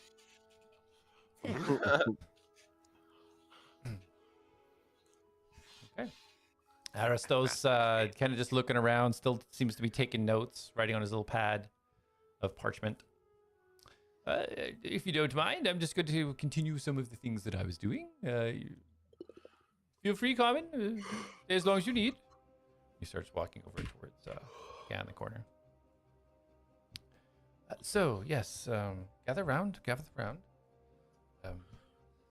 So, as Ladmus was saying, when the forest had returned to wherever it returned to, everything that was inside left with it. So, we tried to scavenge what we could before this event had happened. As we defeated our enemies, we tried to keep what was salvageable. So we've agreed that we're going to let you all pick something from what we found here. So she brings out this little, it's like a little strap that is so tight to her body that you wouldn't even see it. And she pulls this little buttons from the side, opens 4 buttons to the side, and then one at a time. It looks like she's pinching out a pinch of salt. But as she does, items form within her hand, and she places it onto the table in front of her. Oh, I want the bag. Well, that's mine, Atlas. Sorry, Oh. that's not one of the items. Okay. She puts the first item she puts on the table is this small little pearl. I'll take it. But as you look at it, it looks silver, but as the light changes, it looks clear. It looks iridescent. It just keeps it almost like shifting in a bright color. You just want this? Oh, yeah. Well, I'll take that one. Keep going. You This can is your. keep You're putting. taking this? Okay, one each. Do we So only here you get go. one? Here's your one. Yes, one thing each. Yes. Oh. Okay. Do you- What is this one? You wanted this? Yes. What is it? Ladmus has told me that it's called a pearl of power. Oh, what does that do? From what I understand, if you have expended some spell energy, this can help recuperate that. Oh, you need that. Ooh. Once Do you per have day. anything that is better than this? Well, if you would let me continue, you could see Oh, what we okay, have. sorry. Yeah, Yes. go ahead. I Oh. put my hand on Atlas's shoulder. We must do patience. So Okay, she. well, you can go do that with Darius another time. I'm not sure I usually help Oh, my patients. Suddenly you understand what it is now, huh? It was very visceral at the very end. So she Anyways. pulls out next thing and kind of opens up, and as I'll her take it. hands. What is it? What is And that? she holds up the end of a rope, Ooh. and you hear her whisper a few words, and the rest of the rope starts to pull out of the bag and coil itself on the table. And you see 50 foot of rope, and she lets it go, and the top of the rope face sitting up. This is a rope, from what I understand, very good for climbing. And then she pulls out another thing, puts it on the table, places it down. As it kind of unravels out of the pouch as she pulls it, you can see that this is some type of leather armor. And you can see these engravings on it that kind of sweep upwards almost into points. And as she puts it on the table, you can all feel almost some type of heat coming from it. And then she pulls out next, almost looks like a matching set of gloves. Not quite leather, but a thick cloth. And again, she sets them down, and there's almost a small, as you see it sitting on the table, you can almost see small waves almost of heat coming off the gloves. And then she looks over at Atlas and kind of gives a little smile and a little turn of her head. And she pulls the bottom of a rod, and as she keeps pulling it and pulling it, and it's about 3 feet long as it comes out, and the last piece as it comes out is this rounded section with these spindly legs on the top. And you can see that this black spider has been engraved in the very top of this staff as she places it down on the table. Spiders are just type of puppy. Oh. Okay. What does the rope do? That's a rope of climbing, so you can essentially instruct one end to go to where you need it to go, and then if you are climbing... Okay, yeah, that's boring. Okay, what's the spidery thing do? I must say, Atlas is very excited. Nobody else is excited about items here. Perhaps Atlas should take all the items. I haven't would stopped take them staring all. at the armor. What's I the mean, he's- spidery thing do? He's asking all the questions. I'll just let him talk. I don't know when he became our loot goblin, but you know. I don't. This isn't loot. These are gifts. And you know who gives gifts? Friends. True. And What does the sometimes armor employers, do? but usually, anyways. What's the spider thing do? The spider staff. Yes, Ooh. that one, Ladmus didn't get to identifying. Okay. But from what I understand in the initial assessment, has something to do with spider powers. Oh. What does the... Oh, we already talked about the rope, right? What does the other one do? The leather. What does that do? Armor. So these, and she puts her hand on the leather armor and the sort of leather-looking gloves. Oh, are they part of a set? They can be used individually. However, Okay.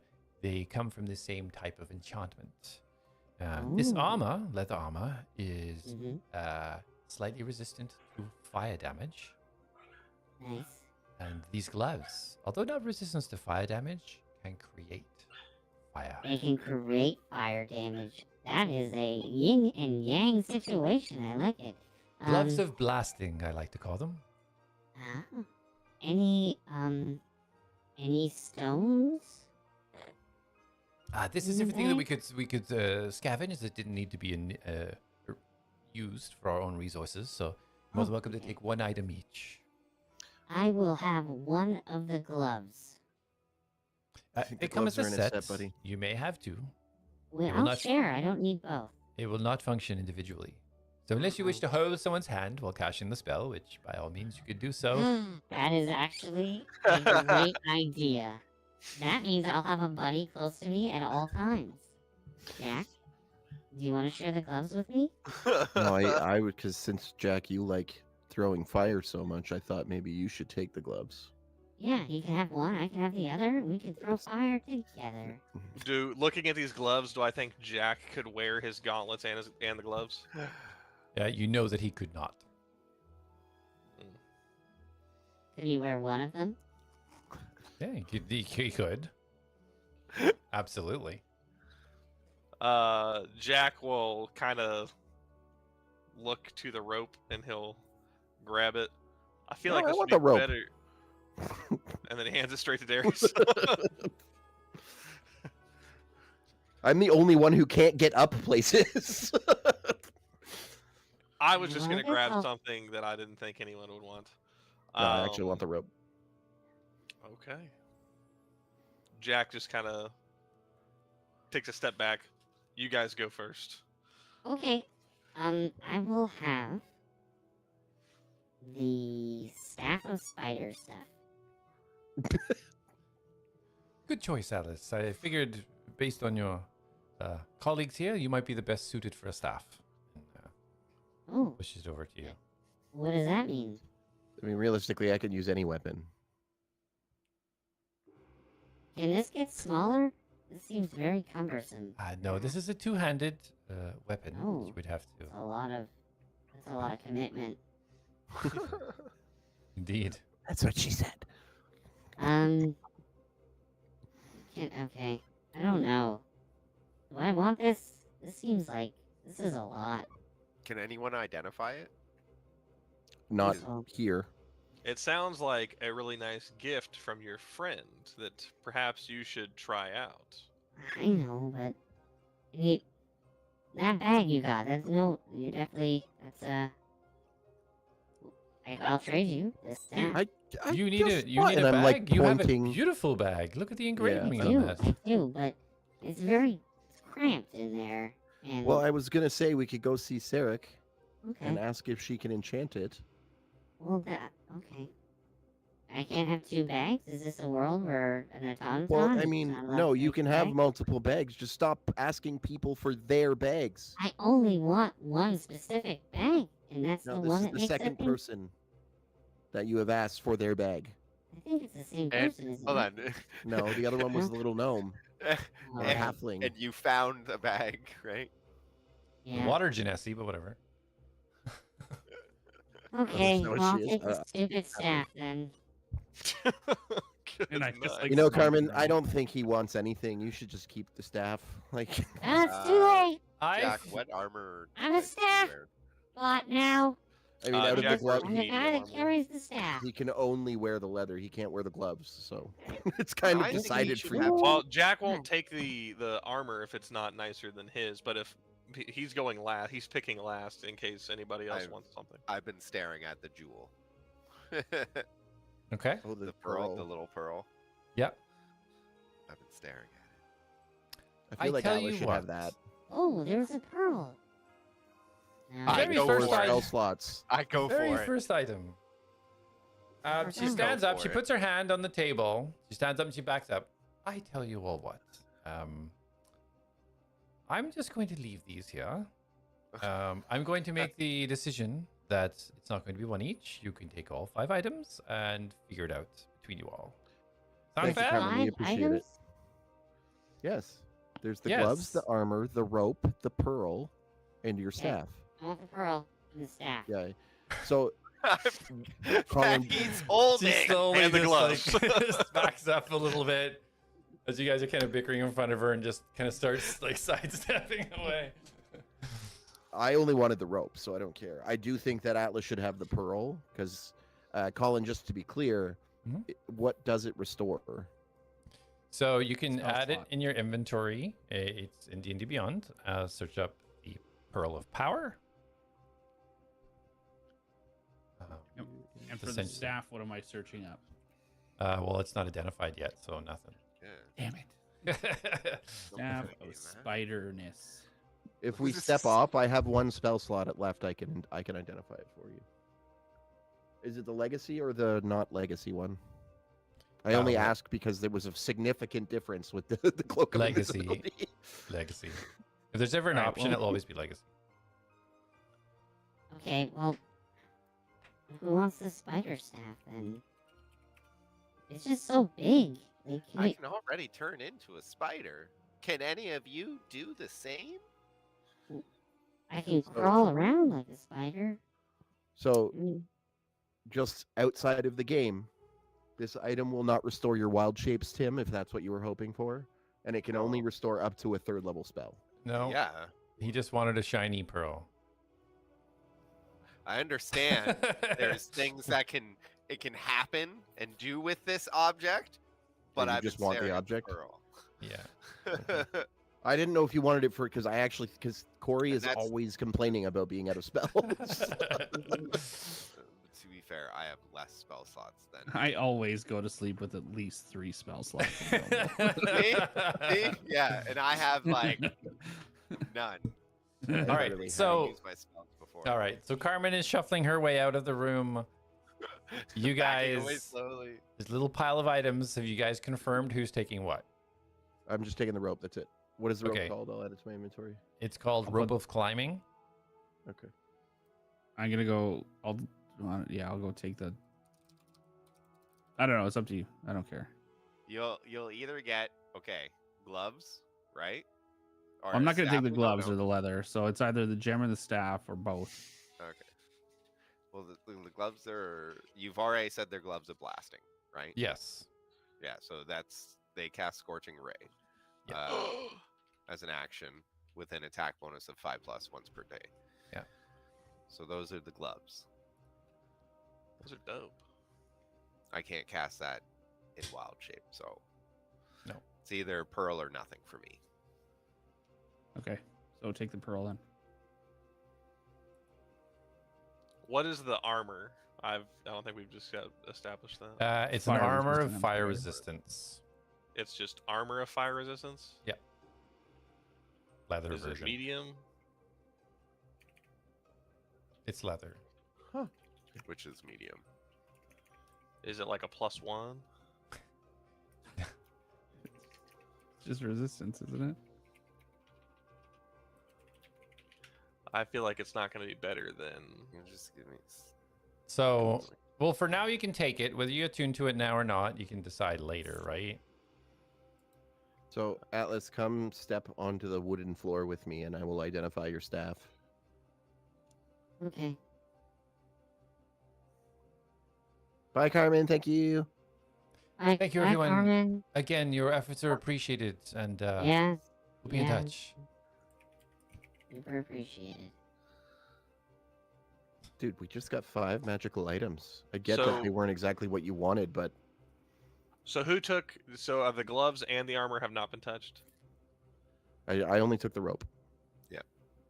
Okay, I'm- so Jack's just gonna grab the gloves and the armor, and he's just gonna throw them in his bag for right now. And the only reason, guys, I'm not taking that is because I'm already resistant to magical things. So I already get advantage on them. This is don't fire know. resistance, though. You're not resistant to fire. Well, magical fire. Yeah, No, if it's you're- magic, but if And as Lapidus, I'm immune to all damage. Yeah, it immune, wouldn't carry you through take to- 0 damage. Resistant. All right, so To it. Atlas, you're heading over to Darius. Yes. Trying to keep things moving. Okay, identify. Yeah, okay. Click. Oh, I do have 1 spell slot left, but it's my pack slot, so I can only use my pack spells for it. After I cast Identify. So you cast Identify on the spider staff. Yep. Okay. So as you release the energies and kind of transfer the energy of this staff into your mind, and you close your eyes, you kind of get these visions of like pointing the staff up, and this web just shooting out, and grabbing onto either side of this wall, and you hold the staff tightly in your hands, and you walk towards the wall, and you feel yourself walking up the wall. You can add Atlas Spider Staff to your inventory. Those are just called spider staff. Dope. Am I attuned to it, or can I just know what it does now? It'll tell you everything. It does require attunement, so you have to Sure. attune to it. Yeah. So attunement will take an hour to attune to any items you want to attune to, and you only have 3 attunement slots, so keep an eye on that, guys. You're gonna have to start choosing what you're gonna use. So it I don't is have to called attune to the spider rope, so- staff. Yeah. How do I? It's a add blue that? item. Inventory. Go to inventory, manage inventory. Spider staff. Manage inventory. Spider staff. And then Hmm. click it, and then click add to inventory. Add to equipment, backpack, or pouch. Yeah. Equipment if you're going to equip it. Otherwise, Yeah. backpack will just like not. Whoa! You put seeker stones in my thing, dude. That's dope. Yeah, he gave me. I have the teleportation stones. I didn't realize it. All right, so you guys kind of sort out your inventory and everything. What's the plan now? All right, I'm going home to get some sleep. I don't know what you guys are doing. I mean, I'm so tired. Honestly, I'm willing to walk out of this building and ritual cast my hut and go to sleep right there. Sleep. Eat. Sleep, eat. And then, actually, before we go, Atlas, we should swing by and see Sarek and see if she can enchant your bag to a bag of holding. Oh, yes, that would be great. Jack is gonna go pay off his Seeker Stone repairs. Do you think she can make this staff smaller? Like a... more of a stick? Or a wand? Mastos, can you do that? What? Enchant something? No, cast the reduce on it. Yeah. Hold on. It's a concentration spell. It's not going to work, Corey. Oh, And I think it's got to be an object that's not like Inanimate. how big is this staff? held like a staff. The staff, it's a normal two-handed size staff, so with 2.5, 3 feet. Okay. So it's two-handed, so you can't use your shield at the same time if that's what you're thinking. I can't just click it onto my back? You can, but then you're not using it. It has to be in your Ah. hands and Yeah. in your hands. As have we started moving out? Like good to go back down the stairs? Nobody has said they're going downstairs yet. Jack is Sorry. going to go step onto the wooden part, Okay. and then he's gonna ask Darius back for his So, Colin, gauntlet. just to make you aware, Yeah. quarter staffs, which is what the spider staff is used as, It's are two-handed. versatile. Yeah, the spider staff's a two-handed staff. Yeah, but it says so when you go to the. I'll spider correct staff it then. I'll correct it. Okay. It's a two-handed staff. He's not keeping 19 armor class and wielding a two-handed staff that lets him walk up walls and shoot webs, okay? It's one or the other. To be clear, I could take the staff out and walk up a wall and put it away, It has right? to be. No, I think if you're, you have to. you have to you have to attune to it, so equip. you'd have to like keep using it. And then if you unequip Well, I it, know I you're, like, tuned to it, unattuning. but like I can have attuned items that aren't equipped, right? No, they have to be equipped to be attuned. Otherwise, you could But just can I- attune to 10 items, stick them all in your bag, and just pull No, them out as you want them. so with attunement, you can because you can only attune to 3 items. You can Yeah. attune to something and not have it equipped, but it does take up one of your attunement slots. But That's I would assume if you unequip the staff, the spider walking disables. of course.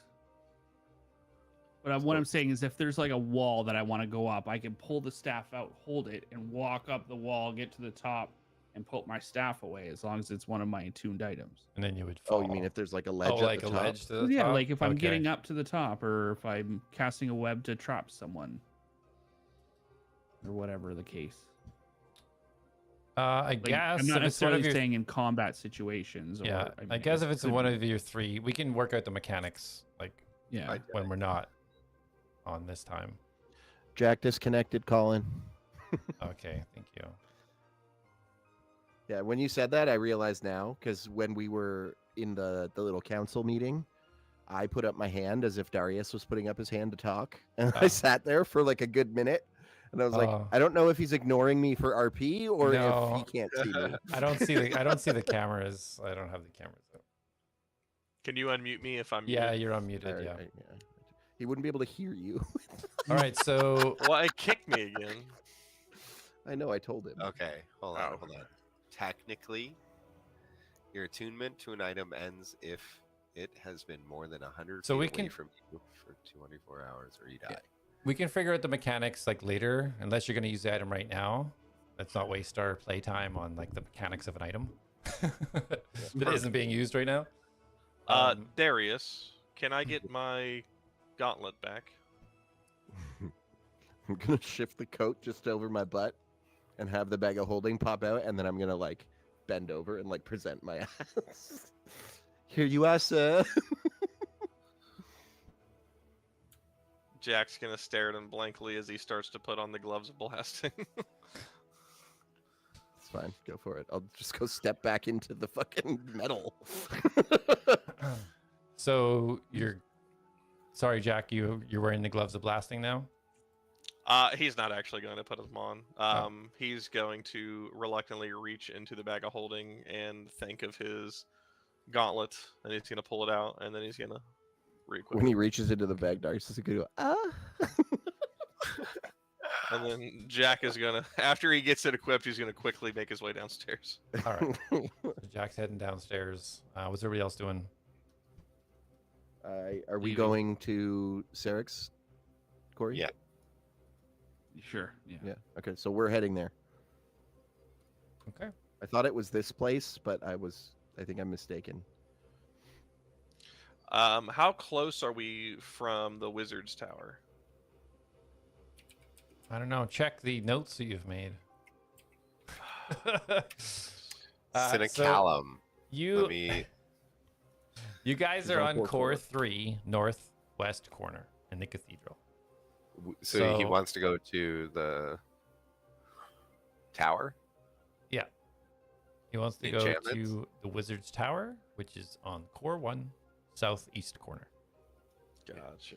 And all right. Jack is going to say to the group when they make their way downstairs, "Can we stop at the wizard's tower first? I need to pay off my balance for the repairs I did on the seeker stones, and then I will go with you guys down to Cleric." Who isn't signed in while using OneNote? Oh my god. Well, there's a bunch of guest Somebody contributors, answer and I him! don't know who it was. Somebody answer him! Sure, I'm happy to come with you. We can all stay together. I already said we're going to Cleric, so she's on core 4. I know, but are you Yeah, but going with he asked Jack? if he could- I'm not going with Jack, no. Okay. I'm going with Corey. Yeah, no, he asked if we could stop on the way down to. Is that on the way? It's on core 1, but I just need to pay my tab. I was just So gonna that's do we that. would have to go up and then down. We're already on core 3. Why don't we just split? Okay. Do you So- need to see Cleric? I guess we can all go together. We've been splitting up a lot recently.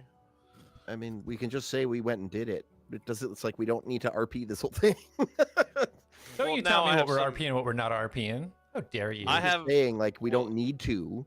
Well, Now now we I have figure it some out over a break. Yeah, about that's that? what I'm waiting for. So everybody leave, and then you guys can have a break.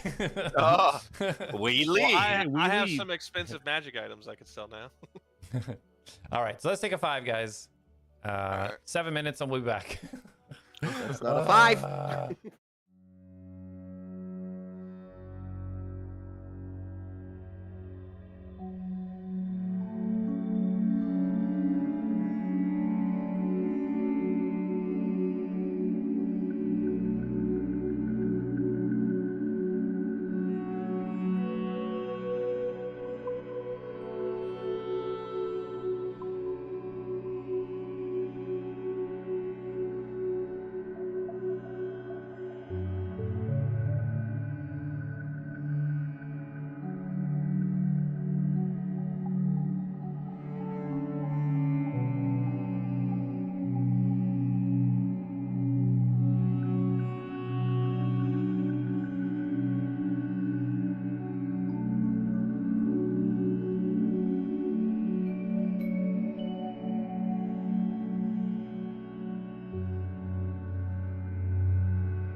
welcome back, everybody.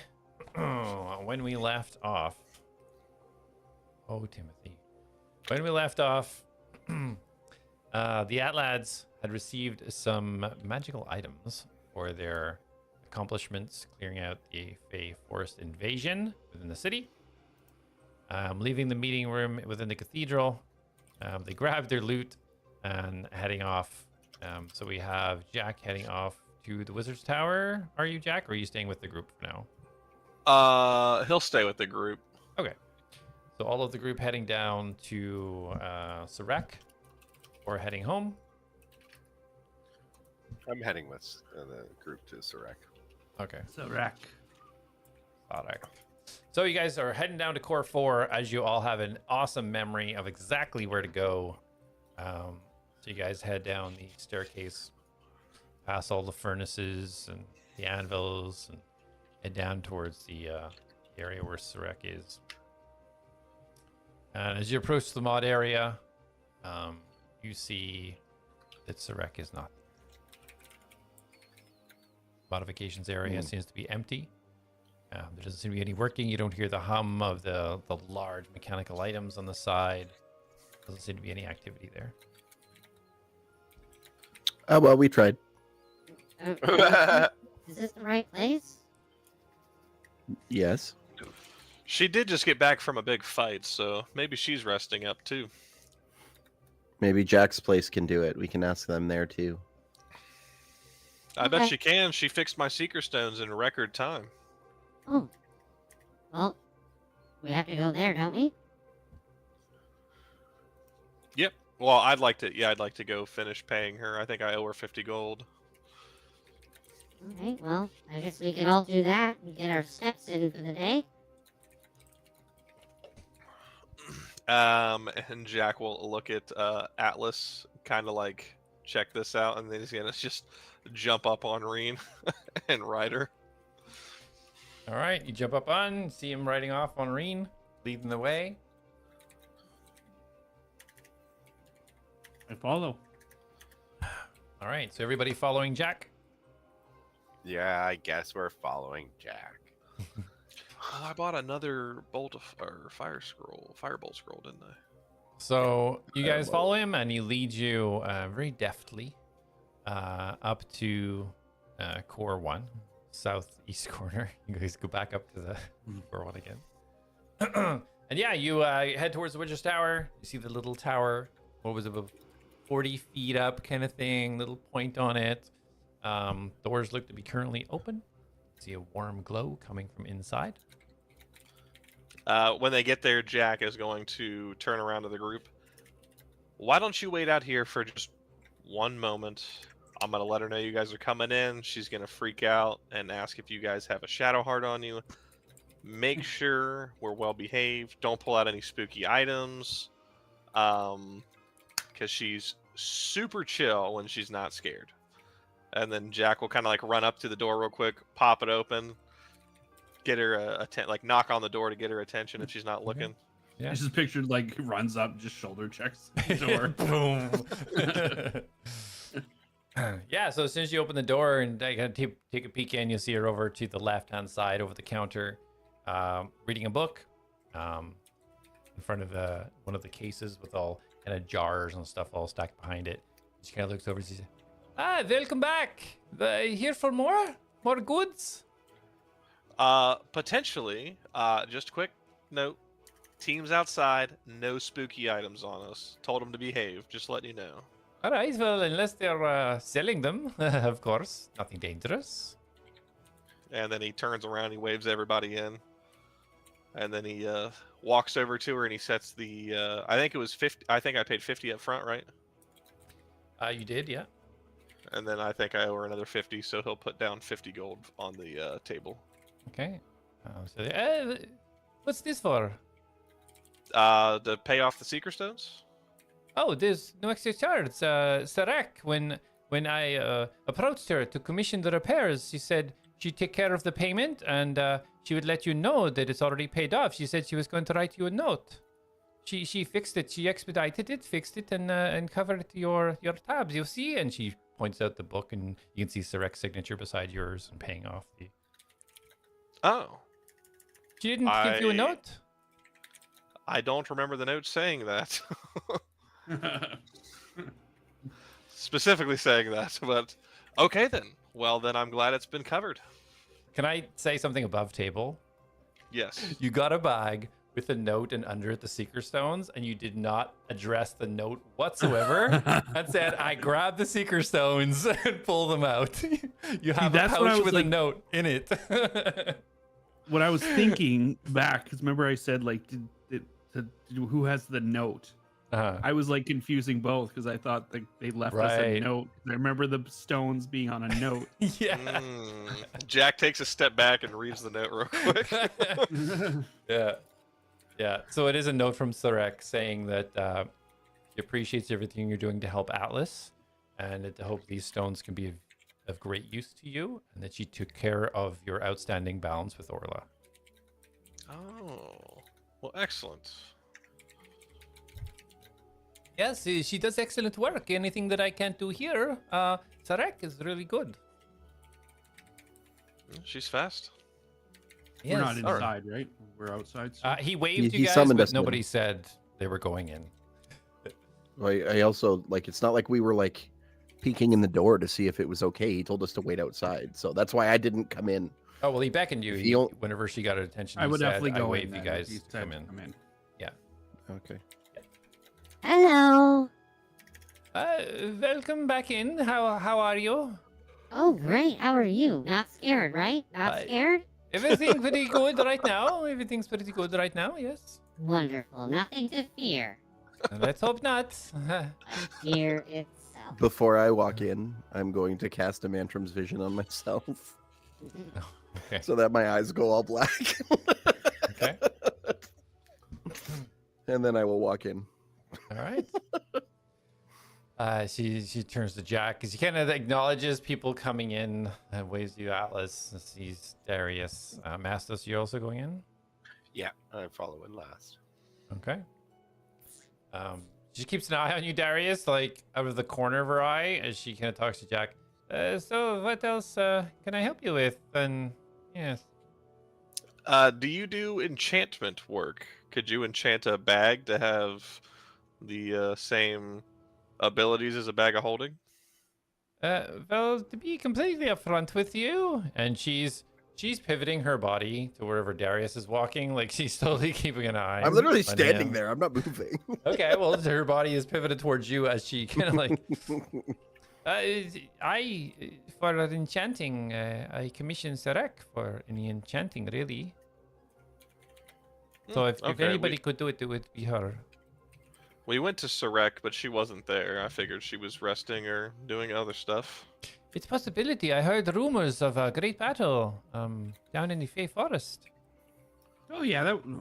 Oh, yeah, that was like a couple hours ago, though. Yes, if she's part of that, I'm sure she's resting. Yeah, she definitely was there and helped us out. Jack is going to turn to Darius, and his eyes are going to turn exactly like Reen's eyes. He's gonna get dragon eyes for a moment, but it's just gonna look like they're gonna glaze over and then disappear. He's gonna use thaumaturgy to do that. Okay. Cool effect. And Orla kind of like steps by saying, is he okay? I'm fine. He sneezed really hard and his eyes just went. He sounds a lot more Right. commanding than he was the last time he was here. I think he's A just bad cold. teetering on the edge of being silly. Sick. But Well- not like demonic sick, like allergies. Jack I'm gonna Jack sneeze. is then And then when I open my eyes, I'm gonna drop it so that my eyes are back to normal again. Oh, perhaps Ja- you were right. Some necrotic sickness. It seems to have relieved him. Yeah, that's me, sickly. Fine. Jack is going to pull out from his bag the leather armor and the gloves, and he's going to set them on the table. Just came into possession of these, a gift from Carmen, but not really something I can utilize. Is this something you'd be interested in purchasing off me? Perhaps the gloves I could. The armor, however, it's a little bit kind of outside what I deal with normally, but I could possibly buy those gloves.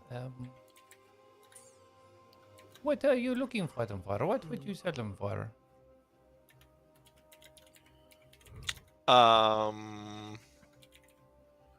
Jack looks her dead in the eyes. 7,500 gold. 7,500 gold. Oh. She grabs her chest. What a steal, huh? That may be a steal. However, it's a little bit outside the amount that I would require to make money on it. If I was going to use it, perhaps as an adventurer like yourselves, perhaps, but there's not much room for turning a profit on that, I'm afraid. Well, you heard my price. What's yours? I was thinking more about 2,000. Oh, that's quite a bit of profit. Holy moly. And then Jack's gonna slowly look to Darius. And then he's gonna say out loud, "Sounds like you can give me 3 for it." That's robbery. What do you mean robbery? What are you talking about? Oh my eyes. My eyes. You're robbing me blind. How? I don't I understand. just start walking around bumping into stuff. Ching, ching. Quick, just get it over with. So 2,000, or would that work for you? No, come on. You can do better than that. And I put on a nice big smile on my prettiest face. Okay, roll a persuasion, pretty face. Can I help? Can I say I'm helping him since I'm looking for him and I said 3,000? Is that, well, what are you saying to help him in this persuasion? I looked at. I'm not even looking at her. I'm looking at Darius, and I'm like 3,000, and then I'm like asking him. I to don't do think all that the- gives an advantage on persuasion because you're nodding your head. I I'm rolled trying. an 18 anyways, so it's 28. 28. Oh, okay. Okay, not bad. Yeah. I'll Beastie pass was a guidance 32. on. This is Guidance. guidance. Go, guidance. Okay. Well, you know, I guess because you're friends of Clerics, perhaps I can do a little bit better. Would you do it for 25? Oh my. What? 25? Oh my god. I'm crashing everywhere. Please don't break my display cases. They're quite expensive. Oh. You're breaking my heart. Be Look, careful. you just so Colin Luke just DC'd. You just made him faint. Come on, you can do better than that. Oh, every time it's the days people come in and we just have a straight transaction. It's always at the haggling. You haggled us first. We asked for 7,500. Okay, but saying an amount of money doesn't mean it's that value. I could say but my house worth I 20 could billion say gold. the same for you. You're haggling us. That's how much it's worth to us. And you Okay, asked but- for lower. I don't understand I'm why you're robbing me arguing. blind. You asked for more. I offered you more. I don't want them that much. I mean, if you want, I have to make profit. That's how I keep the lights on in the store. 5,000 gold profit? But no, It's they don't sell for lowball. that much. He said that much. That doesn't mean they sell for that much. What are you talking about? You Can sell you hear these all me? the time? Colin, can you hear me again? Yeah, I can hear you unmuted. Yeah. Okay. What did anyone throw any offers after 25? No, so I offered 25, and then Atlas started yelling at her again. And you fainted. Jack is gonna look back at Darius. 2,800. Guidance. So do you think potentially you could give. He wanted 3. You think you could do 28? If I stop getting berated at every time we try to do a deal, then I would. 2800's a great deal. Atlas, please, let me handle this. Okay, Darius, roll another persuasion. The DC's higher. With guidance. You're counteracting. It's so funny. You're yelling, which is counteracting, but you're adding guidance, which is like upping it. It's like this crazy misbalance. Natural 20 Okay. plus 10, which is 30. Plus I rolled 4 with my guidance, so it's 34. Oh yeah. She kind of puts her head in the air a little bit. Come here for a moment, you. And she points to you, Darius. I'll walk over. Okay. Yes, darling. Come here, come here. And she leans I'll over a lean little in. bit into your ear. I'll give him 3, just for you, sweetie. That's very kind of you, and I will kiss her cheek as I get back up. Ooh. Okay. You see the blue go a little bit darker blue in the cheeks. And she kind of like gets up to the side. Okay, here we go. She leaves underneath the desk. I'm gonna turn and look at Jack, and Darius is gonna wink at him, and he's gonna kind of walk behind him so that he can do the transaction. Perfect. So she pulls out this bag, and you can hear metal kind of shifting and moving around underneath the table. And she pulls out her ledger, writes on, notating that she's paying 3,000 gold, 300 platinum for the gloves of blasting, and turns it around, Jack, for you to sign. Wait, we're selling the gloves? Jack signs them bad boys immediately. Okay. She gives you a I pouch. wanted those. She what? She gives you a pouch of the 300 platinum. Swipe. She Oh, takes 300 platinum. I guess I'll do 300 platinum. the gloves and kind of folds them up neatly and places them underneath the counter. Atlas just immediately slams the staff down on the counter. Okay. All right, what do you give me for this? It's amazing. It's got a spider thing on the top. You Oh. can do spider stuff with it, and it's entirely not too cumbersome for the average person. This is a very elegant staff. I'm not 10,000 familiar with gold. this. I've seen the gloves before. I've seen that type of glove, but I have not seen this. I would need some time to investigate exactly what abilities or magic it has. 10,000 if it has gold any. right now. Let's get it moving. I'm going to say no. I All don't right, even. half price.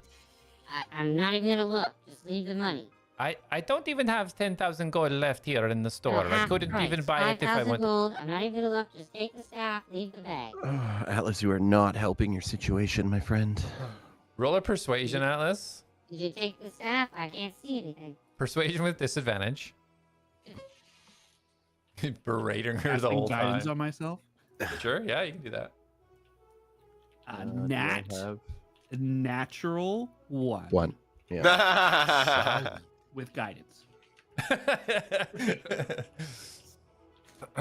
She puts her hands on the staff and kind of just smiles at you. If you wish to leave this with me for at least 1 hour, I can give you a correct evaluation of its value and give you an offer appropriate based on that. I look at Darius. I look at Darius. I just like, Look, man, you dug yourself into a grave. Even I can't talk you out of this one. Let her identify it, and then we can haggle her. You need to give her some space after the way you were just bull in China shopping her. Literally. Well, okay. And that I'm seems gonna pretty fair. turn away as if I'm walking to the door, and I'm gonna cast message to Atlas, Mm-hmm. and I'm going to whisper. Okay.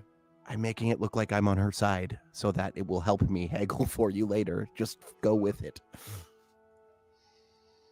and I say out loud, Oh my God, you're gonna ruin it. Okay. then I leave the staff on the table. Okay. I tell you what, darling. How about you identify this, and we'll come back. Maybe not in an hour. We're quite tired, but maybe tomorrow. and you can let us know what it's worth. And as you say this, you kind of hear some claws tick-tacking on the wood. As you can see out of the corner of your eye, you see Rin just slowly walking into the door.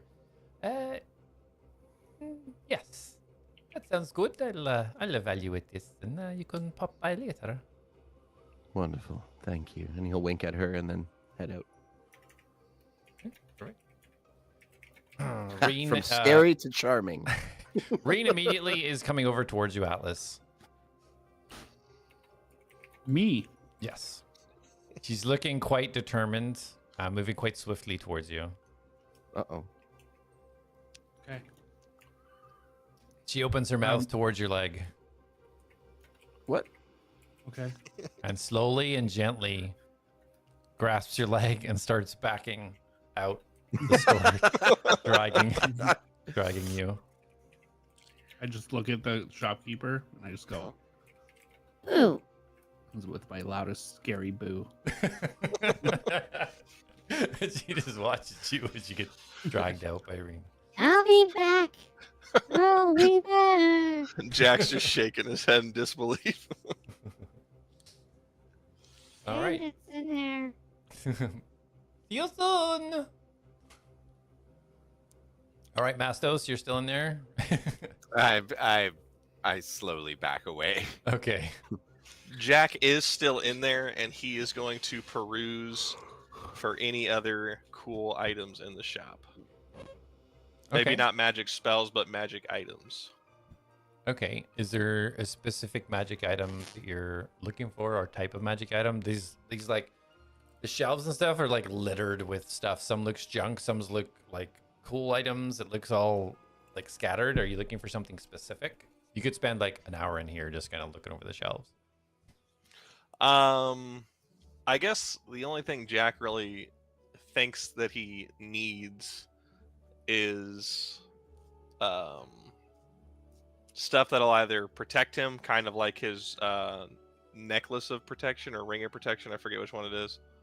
Because he has his mobility spell that lets him get around, and he does like the idea of being able to shoot fire, but he couldn't wear the gauntlets and his gloves. So anything in that like realm is probably what he would want. Yeah. So you know she does sell spell scrolls. So you know that you could buy, if you wanted something fire-based, you could ask her about spell scrolls. Other than that, you'd have to like ask specifically for something, or because she couldn't just give you her whole, here's my inventory of 300 things. It's, you know, you'd have to ask her specifically for something, or... Okay, here we go. Do you have anything that could enhance my bolts that I shoot? Or do you have anything that would help protect me, or even, I guess, help me feel better on the battlefield, or prolong my ability to stay alive? And by that, like, maybe something that gives me temporary hit points. Well, I do have a couple of potions of healing, greater healing, for immediate help with your health. As for making your arrows more damaging, I don't have anything, but perhaps if you go to the Weeping Sorrow, you could purchase perhaps some poison or something like that to apply to your arrows, would increase damage. I think that would be probably the best approach. In regards to giving you additional life beyond your own, that's quite an advanced type of enchantment. I could perhaps procure it for you. I don't have anything like that in stock, but I have suppliers that I could ask. If you come back tomorrow, I could see if I could get something for you. Okay. It would be And in the just, form of a potion, in regards to not a spell per se, but I may be able to track it down. Okay. And just for reference, my budget is 3,000 gold. And he winks at her. Excellent. I was going to be quite concerned if it was less. All right. Well, I will be back tomorrow. I guess everyone needs to go sleep, and I need to go check on Reen because I had her come get Atlas a moment ago. I appreciate that. He was getting a little bit rowdy. But what is your other friend's name? The one that had the funny eyes and the sickness and then got better really quick? That is Darius. Darius. Yes, we'll tell him that I'll see him tomorrow too, hopefully. I will let him know. Thank you. And then Jack will make his way out. All right. So all of you exited the Wizard's Tower as Orla continues to kind of investigate the special staff that lets us last for her. Where are you guys heading now? To bed. What time is it? Reen just drags Atlas the entire way to court you. What time is it? Let's see. 5 p.m. headed to the chapel. So you're about 7 p.m. right now. Excellent. This will be like getting close to a time we actually go to bed at a normal time. All right, yeah. So you guys are all heading to the house. Yes. The at home. All right. Get it? The at home. Base. So you guys make your way up the cores. Now, like, the tiredness is really kicking in. Like, you guys did heal up, but the exhaustion of the complete battles back to back and up and down the cores really starting to kick into you guys. So you make it to core 3, you head over to the home, do a quick once over to make sure no more visitors. Looks pretty clear the way you left it. And you guys enter, getting ready for a long rest. Who's going where in the house? I am going back to the going. bedroll that I fell asleep on. Okay. I'm going back under the bed. Okay. in the grave? Gotcha. The closest thing to dirt All right. and earth. I'll stay like in the main room so I can kind of keep an eye on everything. Okay. Is there another room and a bed available? There is a bed that on top of Mastos. Yeah. Do you want to sleep on top of That's me? where Atlas was sleeping last time. Is that the only bed? That is the only bed, yes. Well, you can Okay. come cuddle with me if you want. Jack is going to sleep in front of the fireplace with the fire lit with Reen beside him. Okay, well, if he's not taking the bed, I'll take the bed then. Okay. Yeah, sleep on me, daddy. So there is a bed roll now. But yeah, you guys all kind of settle in. Jack Reen kind of curls up and you kind of lay, kind of like your back, laying back on her as the fire kind of trickles over you both. Mastos scrambles under the bed and just slumps right into the hole in the ground. So everybody going straight to sleep from here? Oh, yes. Well, I'm going to spend like 2 hours reading the book. I'll pick 2 gods and send them to you. Okay. All right. So you stay up reading, kind of keeping an eye. Everybody else kind of settles off, drifts off. You finally close the book up and put it on your backpack and put your head on a soft pillow, which is nice to feel after the rough nights of sleeping in a hut and a bedroll. Pull up the covers and kind of tuck it in and just kind of like try to think of when you were last in a nice comfortable bed with warmth as you drift off to sleep.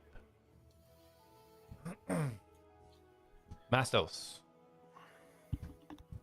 did you drift off to sleep?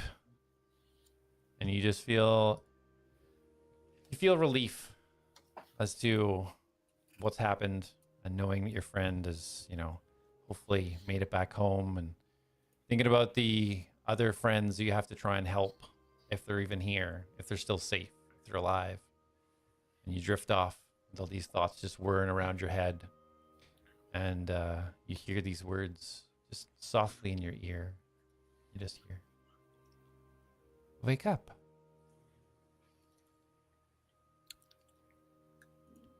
I thought you might like to know that I made it home safely. Well, our home, as what it is now anyway. And you open your eyes and you see Duranic sitting cross-legged beside the bed, just smiling at you. You made it home. I did. What do you mean? What happened to it? Well, sections of the Fae, they're dead. Charred, burnt. The rivers, they're burning liquid, like lava.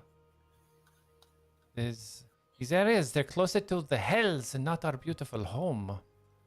When I returned, however, the area where I appeared, it was like a wave of red energy. It pulsed out from the tree that brought me home. And instantly I watched the beauty of the Fae replace all the area of the destruction before. The Mantrum's Peak, though, it was not immune to the destruction. So I went there seeking his guidance. And I don't know how, but he remained in his lair this entire time. I know how. His power alone. Well, he's very powerful, but magic being removed from the world, who knows how it affects such beings, right? Let me show you, yes? Yes. Show me. He reaches out his hand for you to hold. I take his hand. Okay. Top and bottom. So yeah, you place your hand on either side of his one of four hands. As he puts his hands on it, the floor and the ceiling and the bed and everything around you, you see this ripple happen.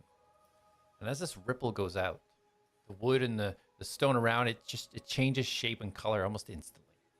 As it hits the top of this ripple, it changes.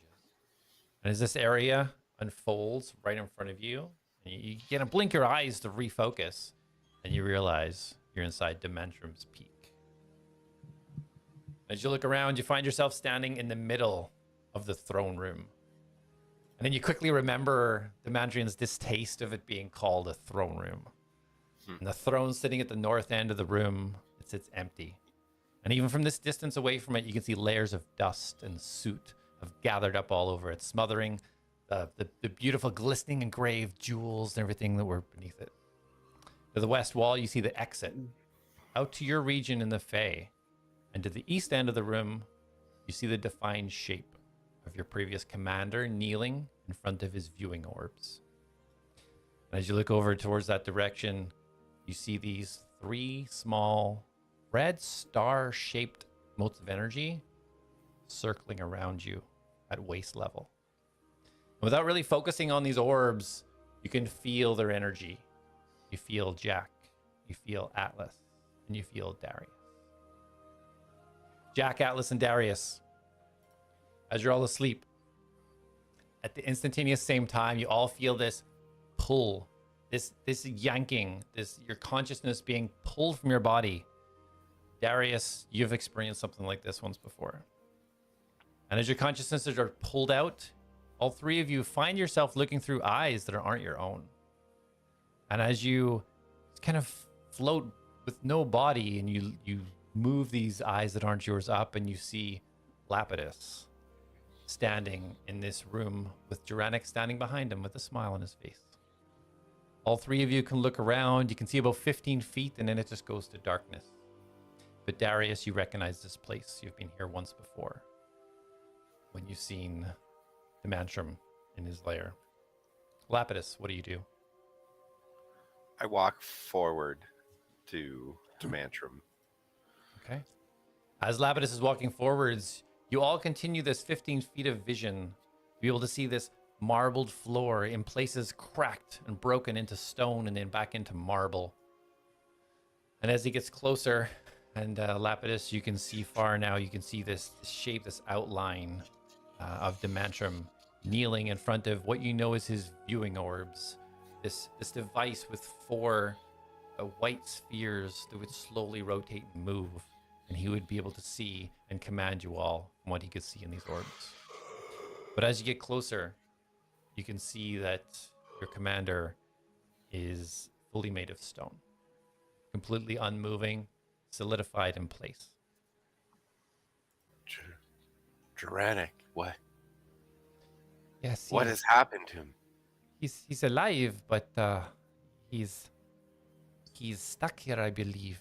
Look at this. And Duranic puts one of his hands on the shoulder of the Mantrum, and as he does, you see now that this stone is slightly moving. It seems to have some sort of life of its own, and you can see the stone start to just touch the fingertips of Duranic. Like I brought Reditus here. He is with us. And then you see him nod his head and step back. And do we all see this? You all see this. Yeah. And you can hear this as well. Okay. So when he touched the stone, it was almost like it was going to him as well. Or it seemed to come up a little bit, and then he spoke to Dementrum, and he nodded his head as if receiving a reply. I approach more and put my hand out to touch him. Okay.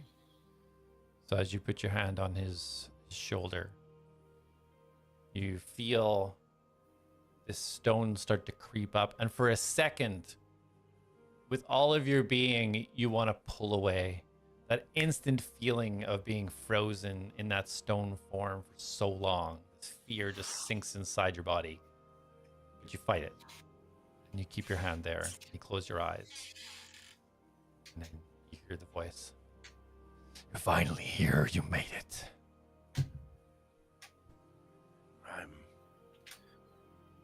I'm here, but not yet. Not fully. I will come home. What you're doing with them, it's the right thing. Returning Juranic has already restored part of the Fae, which has returned some of my power. I am spread thin. I was used and my powers diminished. But you can help return it. You can fix this place by helping them. I will return the Fae home. I will bring you back. As you were hearing, all three of you can hear this conversation that although Lapis is speaking out loud, the receiving of these messages coming Lapis in your mind, but also extended out into the energies of your three team members. You all hear this, and as you all are glancing up, you see these viewing orbs, a pale white. And you all get this pull. Not like before, like yanking, but almost like an invitation.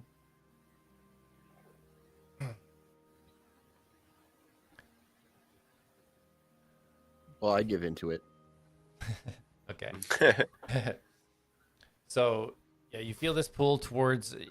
You have this view of the back of this stone. The second time, getting this image of Demantrum, but you notice the difference this time in his body. His figure was racked in stone before, but this substance now on him almost looks like it's broken down to be this kind of shifting, moving, not quite liquid, but enough to have moving around it. And you can sense the energy pulsing out from within that body, and it feels like that bed you just crawled into that was warm and homely. It feels like energy within you.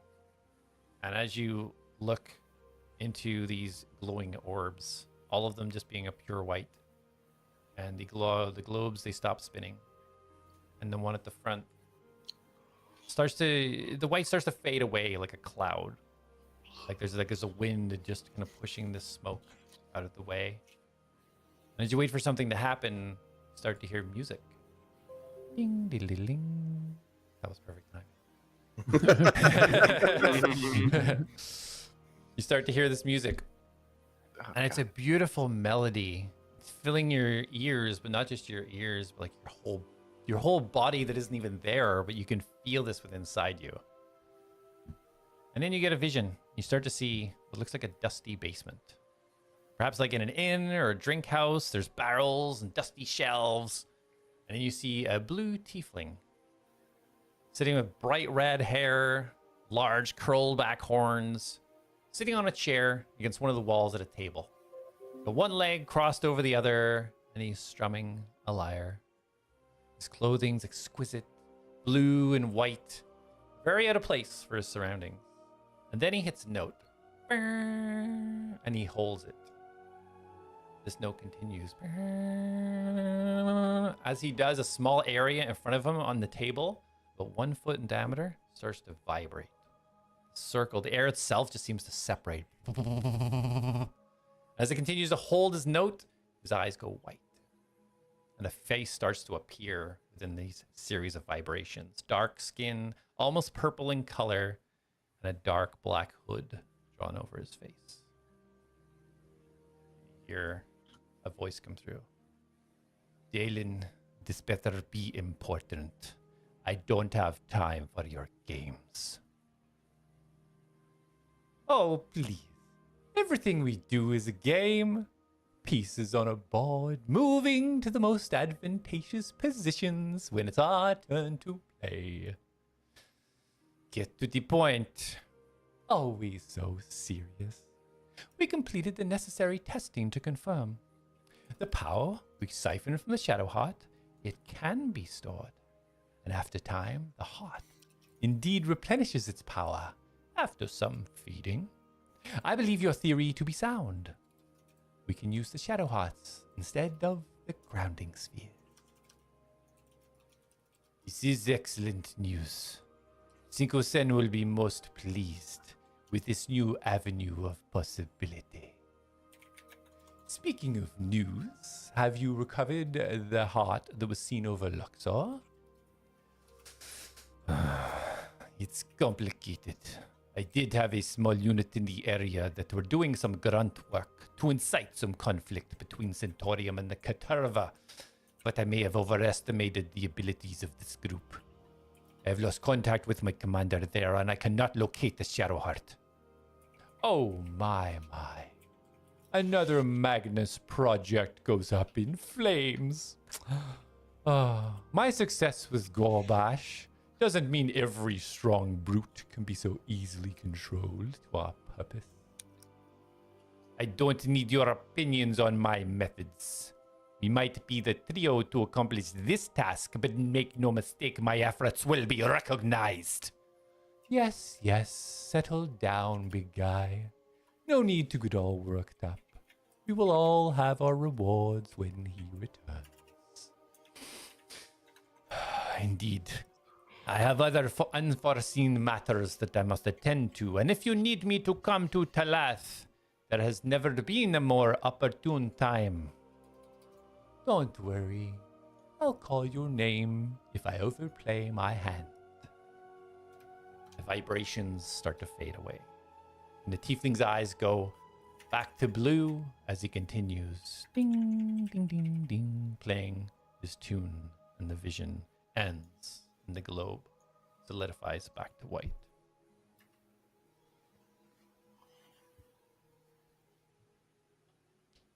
I'm not reacting for RP purposes because Darius can't react, but I am reacting inside, just so you know. That's badass. So none of you other than Darius saw and heard what happened within the globe. As this globe stopped, and Darius, you've seen this vision. Atlas, you see a vision. You see this white, sparkling, and shimmering light. And as your sight starts to move away from this light, you can see that it's water. A calm ocean. And the moon's shining down on it. Slow, graceful shifting of the water back and forth, creating a rhythm visually and sound. Like a mother just singing a soft lullaby in the last moments of a child falling off to sleep. You see a V-shaped ripple form across the surface. Large metal construction erupts from the water and lands with a massive splash, displacing all the water around it for a second as it comes to rest. The front of this water vehicle seems to have some strange glass right across the front of it. And as this vision moves closer to the glass, you see somebody standing behind it. You see Dr. Elias Veritas with a look of stress and worry across his face. You see possibly 2, maybe 3 shapes in the darkness in the back of the vessel on the inside. And to the left of the doctor, you see a small automaton. This looks identical to your original form. Inserted into some sort of metal contraption, his eyes holding a steady yellow glow. As one of its fingers holds steady above a map, pointing just a little north of a label on the map that says Arrowcan. And the vision ends. It goes to a white clear yet again. The automaton was pointing. Yes, the automaton's hand was pointing like this, his hand holding steady over a map as if tracking on the map. Okay. Jack, as this globe stops, this white glimmer and shine fades away. You see a forest. You see a person sitting with their back against a tree. They're tied to it. They look to be unconscious. Wearing mostly green and brown leather, covered in a green cloak with the hood up and draped over. Only flowing golden hair dangling down the front of her body. You hear chanting. About 20 feet away from the tree. You see a strange circle inscribed on the ground and a drake pinned down within it. You see the back view of an elven woman wearing red and black armor and a flowing cape, holding a strange dagger with intricate carvings all along the handle. As he stops chanting, the dagger starts to glow. Now, she says, and you hear a small goblin cackle as Sunak steps from the shadows behind the tree. He slaps the person tied to the tree, and her head slowly rises as the elven woman slowly pulls the dagger across the throat of the drake. It looks like it's trying to call out, but no sound escapes. The female's tied to the tree, tries to scream out in pain and anger, but nothing other than the muffled noises escape under the leather mask that's placed around her mouth. The drake's body does not dissipate. Blood seeps from its neck as the glow from the dagger disappears. Dinner time. As the vision starts to fade away, you see two large yellow eyes coming from the shadows, followed by folded up wings along a red scaled body as a dragon moves towards the dead drake. And the vision ends and it goes to a clear white. Lapidus, what do you do?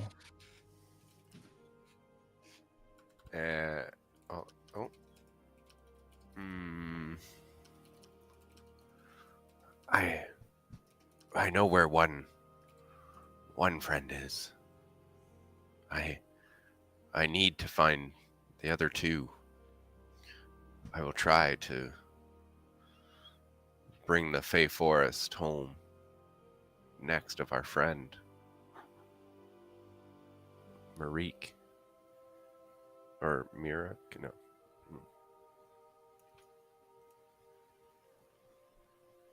There are many tasks before Caleb. you. Yeah, Caleb. Kill it. Sorry, I was reading the wrong one. There are going to be many tasks before you. Many things to do in the mortal world.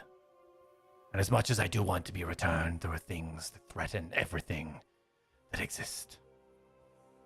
Magnus Silverstrom must be defeated. He is the one We that all has hear that, caused right? this. You all hear this. Everything that's communicated through Demantrum is getting filtered into Lapidus and out into the three energies around him. I wasn't sure if like this was happening while we saw our visions. Yeah. So like we were distracted. Yeah. Yeah, no, you hear all this communication between Lapidus and Demantrum. Okay, perfect. I lent my power to him. He promised that he would help return the Fae, and I was deceived. I was used.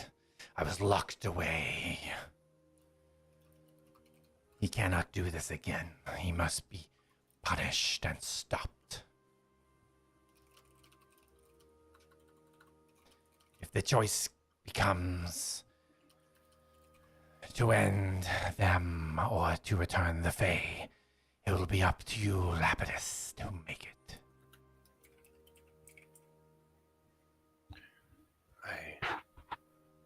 I know I will and can. I have trusted you always, and I continue my trust now. Trust and help guide this one Darius. What you have done with him has started something that cannot be undone, and his brothers and sisters are now awakened. Wait, what? Does he know of himself? His memories were blocked. Magnus had blocked them. Use of magics every day. They were controlled, the children.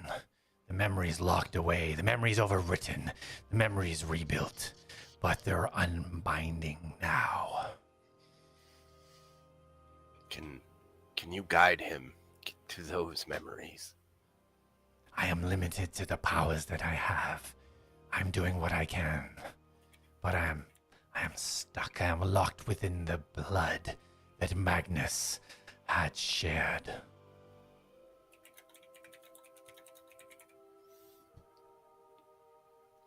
Will this blood be something for him to achieve these memories again? If we can gain some. I believe as his power with me grows, I can free with him the memories and power that is trapped. His reluctance to give in to my power is understandable, but withholds things that may be open to him. I will show him that you are true, and you mean no harm. You mean to save and help. I will guide him. I will guide them all. You must. In turn, we will help each other. Guide with strength as you always have, and it will take you to the right path, my friend.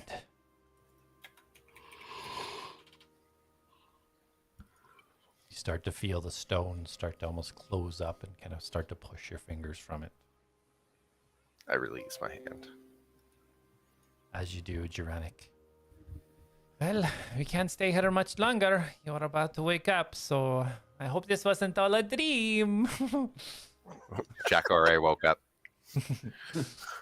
He puts both his hands on your shoulders. And you feel yourself, that kind of warm feeling start to take over you as your eyes close.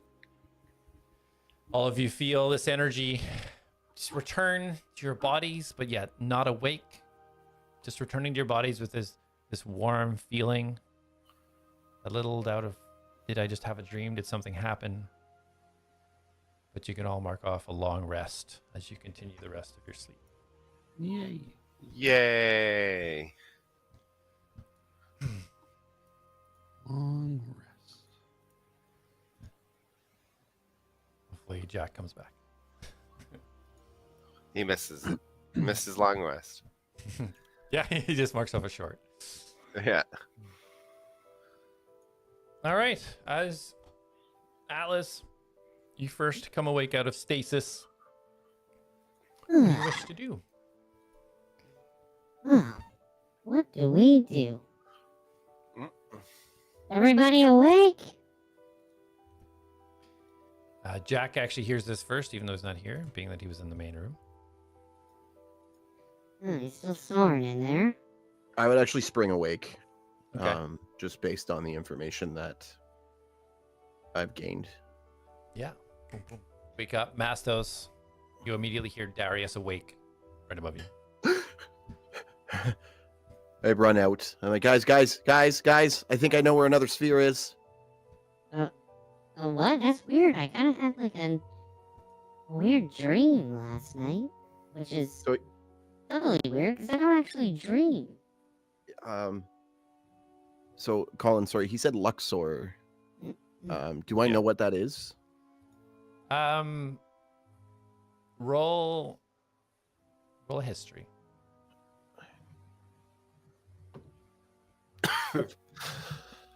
Nat 20. That's 3 tonight, man. Yeah, that's hot dice. Yeah. So yes, in the teachings that you had in your college, Luxor is one of the segments of the mainland. the one to the east of Talath. So I think, and I don't really know how to explain this.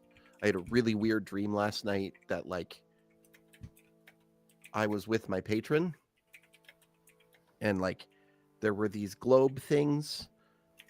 And then I don't know, I felt it, like, calling to me. So I just, like, I wasn't there physically. I don't know how else to explain it, but, like, I just kind of gave into it. And then I Yeah. saw a conversation between, I think it was my father and someone, a blue tiefling, and they were talking about they're experimenting on the shadow hearts. They're trying to use them to in place of the grounding spheres, and apparently they recharge their power over time. The Shadow Hearts do? Yes, Oh, they have to that's be not fed, but they'll regain their strength. Well, we need to report this. If we have one in captivity, Yeah. Also, I think they're working with another god. They mentioned the name Sikosen or Seikosen? Sikosen, and I pull out the Book of Deities, which that name is there. Yep. I'm like, I haven't read anything on this one, and I point it out. Do I have any knowledge of Ziko-sen? You roll a history just based on some of the books you did hit in the library when you were there. Stolen. Not bad. It's a 19 on the dice, but let me just see what. 21. Nice. So, what you know of Sinkasin is that she was one of the devout followers of the Old One. Okay. Like in Wha- regards to like a second hand, second in Second command. in command. Seikosen, I feel like I've come across that before. I think she is the Old One's second in command, if I remember correctly. And then there was, they said that the Old One went by another name, right? It was, The Lost One. well, Sanguis was one of the names. Because remember the relation to Sanguine? Right. Do I remember seeing that in any of the texts that I've? Of Sanguis? Sanguis, yeah. Yeah. That would No. be you. It wasn't referred to as a link to the Old One, but it was referred to in regards to somebody that Sinkosen was known to be with. Okay. So we don't know for sure if the Old One is. Well, I guess that they did say that the name was interchangeable. It was many names. If you want to give us background, that was one of the gods I read up on last night. So Can you hear me? Yeah, I can hear you. Yeah. Yeah, I noticed you popped up. They're discussing that. Jack will put in his 2 cents that he also had a dream last night, and he's gonna be very have a very unusual demeanor for Jack. He's gonna be extremely serious. He's gonna look at Atlas, and he's gonna say, "I think we need to go hunt down Sunak and Villian, and we need to kill them immediately. I mean, Villian's killing more what's- Drakes and Drake Wardens, and I what's can't allow more it. world ending? Those people being hunted or the Shadow Hearts? We can pass on our information, but I find this to be very pressing. I mean, I no offense, Jack, but I also find the fact that my father is trying to bring about somebody that's referred to as a horrible god very pressing. I agree. Well, I think the bigger matter is what Darius is referring to. I think that is the biggest threat, but I also think that's not something we're gonna be able to tackle alone. So No, but if they're using the Shadow Hearts, I think we need to. I know where one is. we at least need to inform. I mean, we should definitely. I mean, I don't know. Are they even gonna? I can guarantee you that a Reek guy isn't gonna take any merit from our dreams. Well, maybe we inform Carmen and Jasper. Yep. I Where think is they should be Nazca? informed, but after last night, getting rid of Villian is high up on my list now. And Sunak is requesting me. And Okay, where so- Sunak is, Villian is there. Do we know where they are? We know where we need to go. We do. Yeah, they said that they gave us like the location of, I can't remember the name of what was the name of the group that they're with right now? It was the place that Jasper was The like Crimson something. The Okay. Crimson or Arc. The Yeah. Crimson Arc. Jasper told us where that was, right? No. No? But he knows where it's at. Okay. Said to come speak to him before we leave the city. Right. We should go inform everybody about the Shadow Hearts, and then I think we should go talk to Jasper about where this Crimson Arc is. I'm gonna cast sending. What? You're gonna use that spell? Usually so reluctant. Yeah, I know. Okay. I'm gonna cast it to Jasper. I'm gonna say, Hey, Jasper. Atlas here. We've come into some dire information. You should form the council. Bring everyone. It's big. We'll meet there in 1 hour. Let me know. It's big and dangerous. And big. Scary.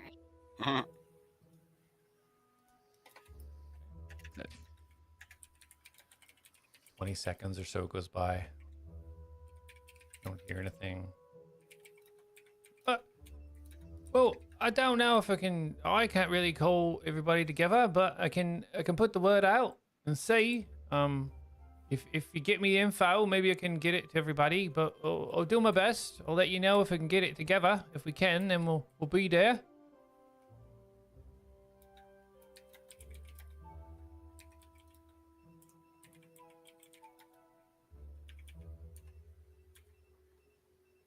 can you hear that in the background?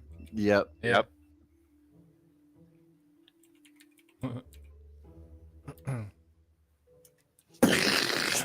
This piece of equipment's just going nuts. He said he'll be there. He'll try to get everyone together if we can. And so maybe we'll meet him in an hour. Oh, okay. I mean, I do think we should relay information to people we trust. I don't even know how to discern where we go next. Well, you do need to go see the young lady at the Wizard's Tower. She was pretty keen on reminding me to let you know to see her today. Right. If you still want to sell that staff, we can probably take that back there. Maybe I should just go, though. Well, she might have a magic item for me to buy off her, so I'm going to go back. Yeah, I just mean Atlas should not come in the store. Correct. What do you mean? You went a little crazy there yesterday.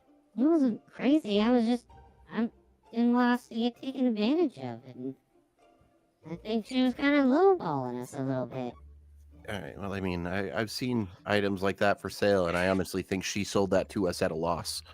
Just so you know, Sold what to us? or bought it off of us at a loss. Well, that's silly. It's worth $7,000 gold. It is. I don't That's what actually know how Jack much asked it was for. for. She said, That- what do I want okay. for it? Atlas, just because Jack asked for 7,000 gold, Jack asked for 7,000 gold. doesn't mean that it's worth 7,000 gold. It's worth Like, more? if I have 1 gold piece, that's worth Mhm. 1 gold. I can't tell you this is worth 100 gold. Well, that's silly. It's only worth 1 gold. Exactly. So the same thing applies to our equipment. It's only worth so much money. Right, and when she told It's him actually worth what 2,000 somebody gold will when pay he for said it. it was worth 7,000, that's very insulting.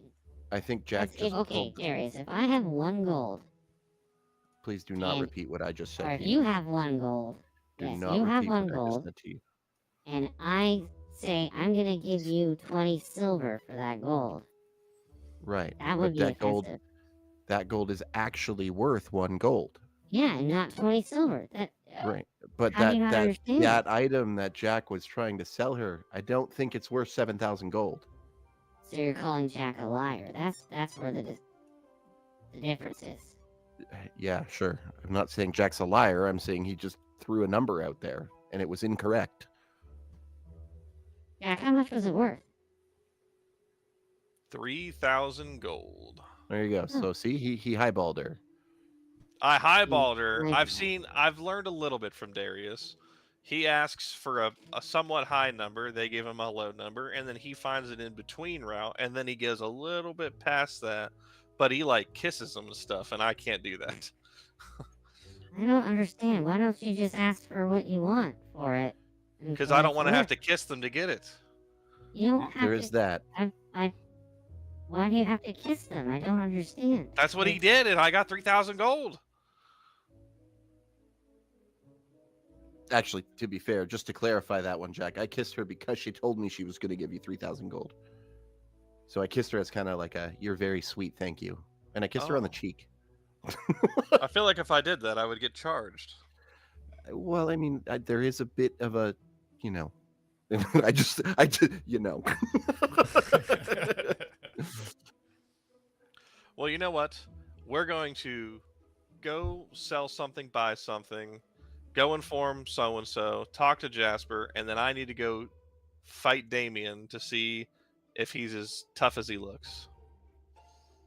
Is that really the best use of our time right now? Did you see him? Dante. Dante, Yeah. not Damien. Sorry, Dante.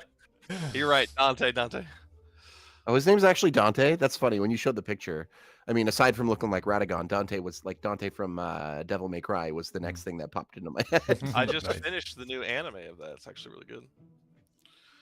What are you guys talking about? Well, Dante looked at me and said I looked like a warrior. That meant a lot to me as a warrior. He looked like a warrior. I let him know he looked like a warrior. And now I need to fight him and see if I can beat him. Okay, so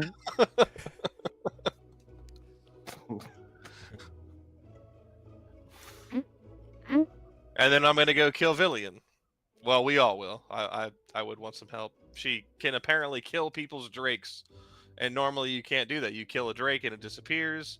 But these ones, necks cut open, blood everywhere. And then I'm assuming she lets her drake eat them. Which isn't good. Case in point, in your vision, you didn't see a drake with red scales. You seen a dragon with red scales. Dragon. Did it look similar to the drake that we saw when we first got to town? You didn't see a drake when you first got to town. I thought we saw the red one. You seen a red dragon scale that you found in the fire pit in the house that you're okay. living in. Yeah. All right. I was just making sure you remembered. All right. Well, she has a dragon that is eating drakes. And as somebody who's supposed to go fight in a war and seeing and knowing that other drake wardens are losing their drakes and getting killed, doesn't sit well with me. well, I mean, is it really? You don't really use your drake in combat or anything. You don't think Reen fights? Oh, I mean, I assumed it's just when it's children.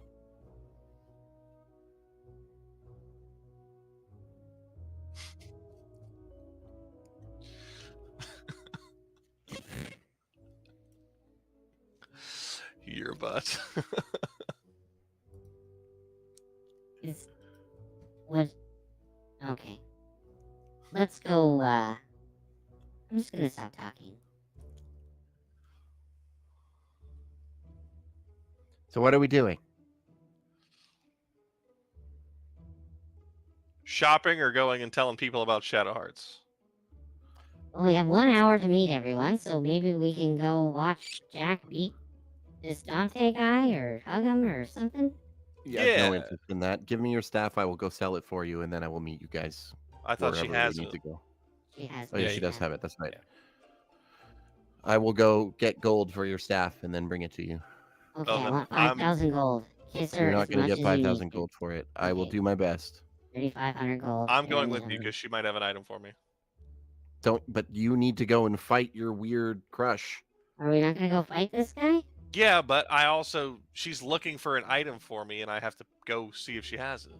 Oh my gosh. Okay, let's go fight Dante. Oh, let me go fight Dante, and then that way, if I lose, Darius, you can see, and then we can go sell the armor that I have yet to sell, and then I can go shopping. So I don't understand. You're so adamant that we need to go kill this Drake Warden, that we have to put aside the end of the world, but you don't want to go do that until you fight someone. What if this guy Not proves someone. It's that I Dante. can do His it? name is Dante. Yeah. Did you see Dante? I feel like he could snap you in half with his two He fingers. was. He was. I can snap him in half too, trust me. And I wink at him. Jack just loses all his train of thought. He's like, I'm gonna go find Dante. Yeah, I'll come with you. Excellent. Astos, you want to come watch Jack lose I'm gonna fight? Mastos, actually, did you have a dream last night? Mastos crawls out from under the bed because I actually hadn't even done any of that. Okay, so he's not even here, so never mind. I don't ask that question. It's because his player icon is still out with us, so I Yeah. thought he came out of the room. Yeah. No, I would have. I would have when you got up. I'm just kidding. I just didn't vocalize it. Okay, then I do ask you that question. What was your question? I wasn't listening. Did you have a dream last night?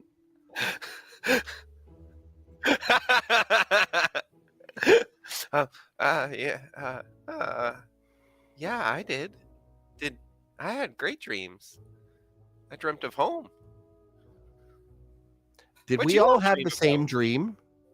Why? I mean, parts of it sounded similar, but I mean, I had I a just- dream that, and you were there, and you were talking to the Mantrum, and but you weren't you. You were your other you. yeah, I remember that. And then I looked into this weird globe thing, and I seen some water, and it was super calming. And then this big machine thing comes out of the water, and my dad was there, and there was a version of me, like when I was young, like I was like, oh, looking at a map at a specific location that's probably important, but I can't really remember what it was. How do you not? Don't you store everything in your brain? So Yeah, you saw. It was a lot all at once, but hold on. Yeah, but didn't he Processing. lose his memory when he came back to life? Arakan. Yeah, but this was last night, not. The location of the map was a place called Arakan. Oh. Okay. Do I know about Aerocan? Yeah, all of you have heard of Aerocan. Isn't that where the Aristos is from? Okay. So yeah, I was pointing there, and it looked very important. So Okay. So- maybe we go there. Yeah, I feel like that's the best course of action. Okay. That was our next. That was our next objective, anyways. Okay. So And let's if we're gonna do go that. there, that's potentially the closest place. I mean, we can ask about Sunak and whatever the heck her name is, and if they're like, oh yeah, they're just outside that wall, I mean, then we might as well go and do that. But like, if they're far away, the mountain place is apparently like just not far from here. We might as well go there. Okay. You've convinced me. That sounds like a plan. Didn't even have to roll for persuasion. Look at that. Can we still watch Jack? I thought his you friend? were going to watch him. Like, I thought that's where you guys were going while I went to the Yeah. store. We are. I didn't know. You seemed very gung ho about going to Aerocan. I didn't know if that was like right Well, I just now wanted to or. figure out what our overall. Well, Okay. where am I going? I assume you're coming to meet your friend that's in Aerocan. I meant the immediate. To Can you come with Dante. us You to can see go watch Dante? Jack get his ass kicked, or you can come watch me Why do you flirt guys with think I'm someone gonna to make gold lose? for I didn't Atlas. say that. I did not think it. but I can didn't tell say you, it. I'm probably more dexterous than this guy. I don't care if he's stronger than me. And more handsome. I... Larger. No comment. Probably more skillful. He This uses is a a hard. sword. This is That's hard not for impressive. me. Okay, well, you make up your mind. I'm going to go to the store, and I'm just going to start heading towards the store. I'm done with this conversation. Hey, remember, 7,000 gold. I go with 7 Darius. Gold. Would I have an idea of where Dante is? Because I didn't ask where he was staying. Well, the only knowledge you have of him is he was leaning up against the table in the top of the table. You have no And other what- information about him. that's the knowledge you. Excellent. I'm gonna go ask Carmen where he's at. He's probably just been standing there for 12 hours. I'm sure she can go check. He didn't even leave. He's just chilling. Welcome. Welcome, traveler. Okay. I do want to go to the wizard's tower first, though, I'm gonna hold on. to get my magic items. Jack, do you know where Dante is? Nope, I was gonna go ask Carmen or go where we found him last. Okay, well, if you give me 10 minutes, I could probably muster up a little spell-a-rooney. Do Kinda. you want to do that outside the wizard's tower Oh, is while that... while we shop? Sure, I can do that. Perfect. Okay, let's go. Can I ride Ring? Yes, you can. Thank you. Come on, Ring.